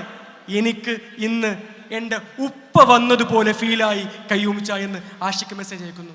പക്ഷേ ഒരു ഉപ്പയുടെ സ്ഥാനത്തേക്ക് പകരം വെക്കാനൊക്കെ നമുക്ക് കഴിയില്ലായിരിക്കാം. പക്ഷെ ആ സ്നേഹത്തിൻ്റെ ഒരു തണലെങ്കിലും അനുഭവിക്കാൻ നമുക്ക് കഴിയും. അതുകൂടി പറയാൻ വേണ്ടിയാണ് ഞാൻ ഈ സംഭവം ഒരു കാര്യം കൂടി പറഞ്ഞ് ഞാൻ എൻ്റെ സംസാരം അവസാനിപ്പിക്കുകയാണ്. നമ്മളൊക്കെ ചോദിക്കും, എൻ്റെ കയ്യിൽ ഒരുപാട് കൊടുക്കാനൊന്നുമില്ലല്ലോ, ഞാൻ എന്ത് ചെയ്യും? എത്ര ആൾക്കാരെ സഹായിക്കണമൊക്കെ വല്ലാത്ത ആഗ്രഹമുണ്ട്. ഒരു ദിവസം രാവിലെ ഇങ്ങനെ വീട്ടിൽ നിന്ന് പുറപ്പെടുമ്പോൾ ഒരു ദിവസം രാവിലെ ഒരു ഫോൺ കോൾ വരുന്നു. ഡ്രൈവിങ്ങിലാണ്. ചോദിച്ചു, കയ്യുമല്ലേ? അതെ. തിരക്കിലാണോ? ഡ്രൈവിങ്ങിലാണ്. എങ്കിലും എനിക്ക് ആ മനുഷ്യനോട് തിരക്കിലാണെന്ന് പറയാൻ എനിക്ക് തോന്നിയില്ല. നമുക്ക് കുഴപ്പമില്ല. ഞാൻ വണ്ടി സൈഡ് ഒതുക്കി നിർത്തി. ആ മനുഷ്യൻ ഇങ്ങനെ പരിചയമൊന്നുമില്ലാത്ത നമ്പറാണ്, പരിചയമില്ലാത്ത മനുഷ്യനാണ്. ആ മനുഷ്യൻ ഇങ്ങനെ പരിചയപ്പെടുത്തി, എൻ്റെ പേര് ഇന്ന പേരാണ്, ഞാനൊരു ക്യാൻസർ രോഗിയാണ്, ഞാൻ കഴിഞ്ഞ 2 വർഷമായി താമസിക്കുന്നത് തലശ്ശേരിയിലാണ്, അവിടെയാണ് എൻ്റെ ചികിത്സ നടക്കുന്നത്, അതിൻ്റെ സൗകര്യത്തിന് വേണ്ടി ഞാൻ അവിടെ താമസിക്കുകയാണ്. ഞാൻ ഗൾഫിലായിരുന്നു. ആ സമയത്ത് അസുഖം തുടങ്ങി. എനിക്കൊരു മൂത്ത പെൺകുട്ടിയുണ്ട്. ആ പെൺകുട്ടി ഭിന്നശേഷിക്കാരായ കുട്ടിയാണ്. ആ പെൺകുട്ടി സാധാരണ പെൺകുട്ടി പോലെയല്ല. അസുഖം വന്ന് എൻ്റെ വീട് വിറ്റു. ഇങ്ങനെ സങ്കടങ്ങളുടെ ഈ കഥ ഇങ്ങനെ ഈ മനുഷ്യൻ പറയാൻ തുടങ്ങി. ഇടയ്ക്ക് മനുഷ്യൻ ചോദിക്കും, ഞാൻ ഒന്നും തിരിച്ചു പറയുന്നില്ല, കേൾക്കുന്നുണ്ടോ? അപ്പം ഞാൻ പറഞ്ഞു, ഞാൻ മൂളി. ഇങ്ങനെ നീണ്ടുപോയി. ആ സംഭാഷണം 25 മിനിറ്റ് 26 മിനിറ്റ് കഴിഞ്ഞു. എന്നിട്ട് സ്വാഭാവികമായിട്ടും അങ്ങനെയുള്ള സംഭാഷണങ്ങളൊക്കെ അവസാനിക്കാറുള്ളത് എന്തെങ്കിലുമൊക്കെ ചെയ്തു തരാൻ വേണ്ടി പറ്റുമോ എന്നുള്ള ആ ഒരു ചോദ്യം ഇങ്ങനെ പ്രതീക്ഷിച്ച് ഞാനിങ്ങനെ നിൽക്കുന്നുണ്ട്. മനുഷ്യൻ പറഞ്ഞു, ഞാൻ ചോദിച്ചു, പിന്നെന്തെന്ന ചോദ്യത്തിൻ്റെ ഉത്തരം നമ്മൾ പ്രതീക്ഷിക്കുന്ന ചോദ്യം അതാണ്. ആ മനുഷ്യനെ ഞെട്ടിച്ചുകൊണ്ട് ആ മനുഷ്യൻ പറഞ്ഞു, പിന്നൊന്നുമില്ല. എനിക്ക് അത്ഭുതമായി. പിന്നൊന്നുമില്ല. ആ മനുഷ്യൻ പറഞ്ഞു, ഒന്നുമില്ല, ഞാൻ വെറുതെ വിളിച്ചതാണ്. ഇത്രയും സമയം ഞാൻ സംസാരിക്കുന്നത് നീ കേട്ടു നിന്നില്ലേ, എനിക്കത് മതി എന്ന് പറഞ്ഞ് ആ മനുഷ്യൻ ഫോൺ കട്ട് ചെയ്തു. പിന്നീട് ഒരു പ്രാവശ്യം പോലും ആ മനുഷ്യൻ വിളിച്ചിട്ടില്ല. ചിലപ്പോൾ ഒരുപാട് കൊടുക്കാൻ ഒരുപാട് പൈസ നമ്മളെ കയ്യിലുണ്ടാകുന്ന വരില്ല. എല്ലാവർക്കും വേണ്ടത് നമ്മുടെ പൈസയല്ല, നമ്മുടെ പ്രതാപമല്ല, നമ്മുടെ സമ്പത്തുമല്ല. ചിലപ്പോൾ കേൾക്കാനുള്ള ഒരു ചെവിക്ക് വേണ്ടി കാത്തു നിൽക്കുന്ന, അടുത്ത് നിൽക്കാനുള്ള ഒരു സാന്നിധ്യത്തിന് വേണ്ടി കൊതിക്കുന്ന കുറേ മനുഷ്യർ നമുക്കിടയിലുണ്ട്. ആ സാന്നിധ്യമാവാൻ നമുക്കൊക്കെ കഴിയും എന്ന് മാത്രം ഓർമ്മിപ്പിച്ചുകൊണ്ട് ബേങ്ങച്ചേരി എൻ്റെ പ്രിയപ്പെട്ട സുഹൃത്ത് മുനീറിൻ്റെ കൂടി കുടുംബമാണ്. മുനീറിൻ്റെ ക്ഷണപ്രകാരമാണ് ഞാൻ ഇവിടേക്ക് വരുന്നത്. ബേങ്ങച്ചേരി കുടുംബത്തിലൊരു അംഗമാണ് എന്ന് നിങ്ങൾക്ക് എപ്പോഴാണ് അഭിമാനത്തോടു കൂടി പറയാൻ കഴിയുന്നതെന്ന് ചോദിച്ചാൽ, ഈ സംഗമത്തിൻ്റെ തുടർച്ച എങ്ങനെയാണ് ഉണ്ടാകേണ്ടതെന്ന് ചോദിച്ചാൽ, എൻ്റെ കുടുംബത്തിൽ, എൻ്റെ കണ്ണെത്തുന്ന ദൂരത്ത്, എൻ്റെ ശബ്ദം കേൾക്കുന്ന അകലങ്ങളിൽ ഒരൊറ്റ മനുഷ്യൻ പോലും, എൻ്റെ കുടുംബത്തിൽ ഒരൊറ്റ മനുഷ്യനും രോഗിയായതിൻ്റെ പേരിൽ സങ്കടപ്പെടുന്നില്ല. അവൻ പൈസ ഇല്ലാത്തതിൻ്റെ പേരിൽ, വീടില്ലാത്തതിൻ്റെ പേരിൽ സങ്കടപ്പെടുന്ന ഒരു മനുഷ്യനുണ്ടാവില്ല. എനിക്ക് പറ്റാവുന്നത് എൻ്റെ കുടുംബ സംഗമത്തിലൂടെ എൻ്റെ കുടുംബത്തിൽ ഞാനുള്ളിടത്തോളം കാലം അതിന് സാധ്യമാവില്ല. അതിന് ചെറിയൊരു നിമിത്തമാകാനെങ്കിലും എനിക്ക് കഴിയുമെന്ന് ഹൃദയം തൊട്ട് പറയാൻ നമുക്ക് എപ്പോഴാണ് കഴിയുന്നത്?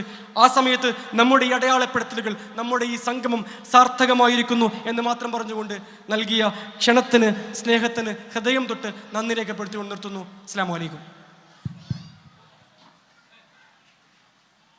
പ്രിയമുള്ളവരെ, അടുത്തതായി വേദിയിൽ വെച്ച് കയ്യുമാന്യെ ഉപഹാരം നൽകുകയാണ്. അത് നൽകുന്നതിന് വേണ്ടി അബ്ദുറഹ്മാൻ ഹാജി സൺലൈറ്റ് അവരെ സ്നേഹത്തോടെ സ്വാഗതം ചെയ്യുകയാണ്.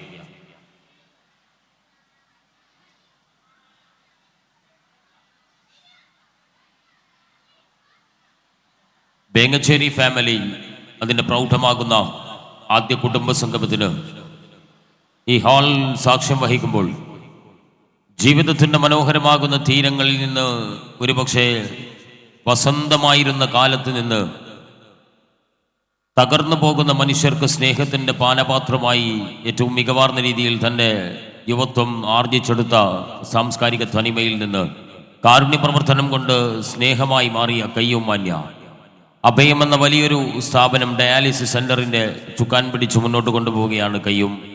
അതിൻ്റെ പ്രൗഢിയോടുകൂടി തന്നെ വേങ്ങച്ചേരി ഫാമിലിക്ക് എത്തുകയും ഈ മണ്ണിൽ നിന്ന് ഒരു ഉപഹാരം ഏറ്റുവാങ്ങുകയും ചെയ്യുകയാണ്.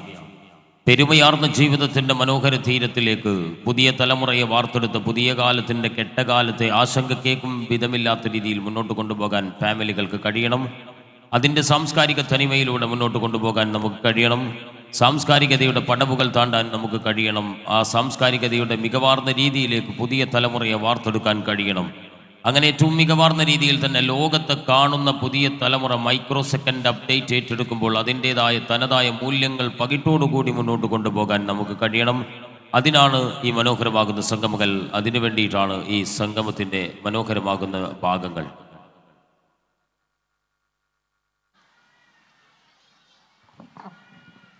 മറ്റൊന്ന് എല്ലാവരും ശ്രദ്ധിക്കുക. കുട്ടികളെല്ലാവരും സദസ്സിലിരിക്കുക. കുട്ടികളെ അവരവരൊന്ന് കൺട്രോൾ ചെയ്യുക. ഉസ്താദിൻ്റെ ഒന്നെല്ലാവരും ഒന്ന് സൈലൻ്റ് ആവുക. കുട്ടികളെല്ലാം പുറത്ത് ഒരുപാട് പേരുണ്ട്. എല്ലാവരും സദസ്സിലേക്ക് വരിക. പുറത്ത് അതേപോലെ എല്ലാവരും ഒരാളും അവിടെ നിൽക്കാതെ സദസ്സിലിരിക്കുക. ഇൻഷാ അല്ലാഹ് ശ്രദ്ധിക്കുക. ഒരു കുടുംബ സംഗമത്തിൽ വന്ന് 4-5 ഫോട്ടോ എടുത്ത് ഇവിടെ കഴിക്കാനുള്ള സ്നാക്കും ചായയും കുടിച്ച് മടങ്ങുക എന്നതല്ല ഉദ്ദേശം. ഒരു വിരുന്നിന് വന്നതല്ല നമ്മൾ, ഒരു സംഗമത്തിന് വന്നതാണ്. സംഗമത്തിൻ്റെ ലക്ഷ്യം സംഗമിക്കുക, കൂടിച്ചേരുക, എല്ലാവരെയും ചേർന്ന് കോർത്ത് നിന്ന് കേൾക്കുക എന്നതാണ്. ഇത് കുറച്ചാളുകൾ പുറത്ത്, കുറച്ചാളുകൾ ആ സ്നാക്കും ചായയും കുടിക്കുന്നിടത്ത്, കുറച്ച് കുട്ടികൾ കളികൾ, അങ്ങനെ പലവിധമായി ഭിന്നി കിടക്കുകയാണ് ഈ സംഗമം. അതുകൊണ്ട് ഉത്തരവാദിത്തപ്പെട്ട വോളണ്ടിയർമാരുണ്ട് എല്ലാം നിയന്ത്രിക്കാൻ. അതിനപ്പുറത്ത് ആളുകൾ കൂടുതലുണ്ടെങ്കിൽ ഇത്രയും മനോഹരമാകുന്ന വലിയൊരു പ്രൗഢമാകുന്ന ഹാള് സജ്ജീകരിച്ചിരിക്കുന്നതെന്ന് എല്ലാവരെയും കാണാനും കേൾക്കാനുമാണ്. അതുകൊണ്ട് സ്ത്രീകൾ തങ്ങളുടെ കുട്ടികളെ ഒന്ന് സൈലൻ്റാക്കി നിർത്താൻ കഴിയുമെങ്കിൽ സൈലൻ്റാക്കി നിർത്തുക. എല്ലാവരും ഹാളിലേക്ക് പ്രവേശിക്കുക. അസരി ഉസ്താദിനെ സ്നേഹത്തോടെ പ്രസംഗപീഠത്തിലേക്ക് നമ്മോട് സംവദിക്കുന്നതിന് വേണ്ടി സ്വാഗതം ചെയ്യുകയാണ്.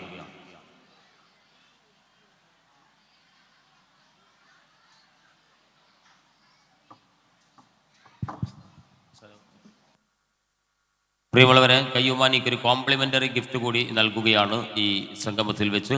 അത് മുഹമ്മദ് സൺലൈറ്റ് മാണിക്കോത്ത്, മുനീർ മുക്കോട് തുടങ്ങിയവർ ചേർന്ന് അത് നൽകുകയാണ്. അവരെ സ്നേഹത്തോടെ സ്വാഗതം ചെയ്യുകയാണ്.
ഹലോ,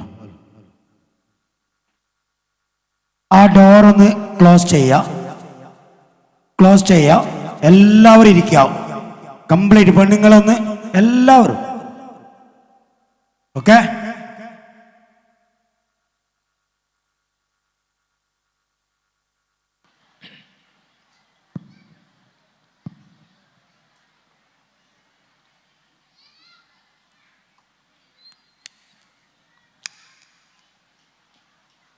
السلام عليكم ورحمة الله وبركاته. بسم الله والحمد لله الصلاة والسلام على أشرف المرسلين وآل كل والصحابة أجمعين. أما بعد، رب اشرح لي صدري ويسر لي أمري واحلل عقدة من لساني يفقه قولي. بسم الله ما شاء الله لا يسوق الخير إلا الله. بسم الله ما شاء الله لا يصرف السوء إلا الله. بسم الله ما شاء الله ما كان من نعمة فمن الله. عليه توكلت وإليه أنيب. ولا حول ولا قوة إلا بالله العلي العظيم.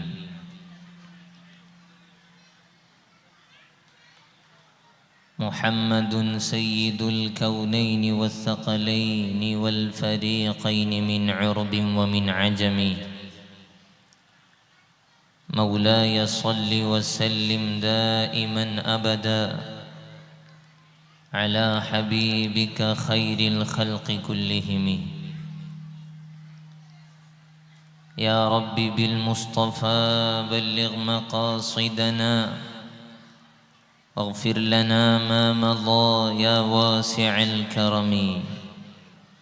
واعلموا يا أمة سيدنا ومولانا محمد صلى الله عليه وسلم. ഏറെ ബഹുമാനവും ആദരവും സ്നേഹവും നിറഞ്ഞ വേദിയിൽ നിറഞ്ഞു നിൽക്കുന്ന ബേങ്ങച്ചേരി തറവാടിൻ്റെ കാരണവന്മാർ, സദസ്സിലുള്ള പ്രിയപ്പെട്ട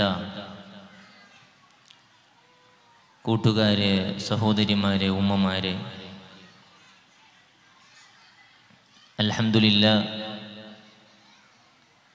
എന്തുകൊണ്ടും വളരെ സന്തോഷമുള്ള ഒരു കൂടിച്ചേരലിലാണ് നമ്മൾ ഇന്ന് ഒരുമിച്ച് കൂടിയിട്ടുള്ളത്. നേരത്തെ തന്നെ ഇവിടെ എത്തിച്ചേർന്ന് പരസ്പരം ബന്ധങ്ങളൊക്കെ ഒന്നുകൂടി കണ്ടുമുട്ടി സന്തോഷിക്കാവുന്ന വലിയ ആവേശത്തിലാണ് ഇന്ന് നേരം പുലർന്നിട്ടുള്ളത്. അല്ലാഹു സുബ്ഹാനഹു വ തആല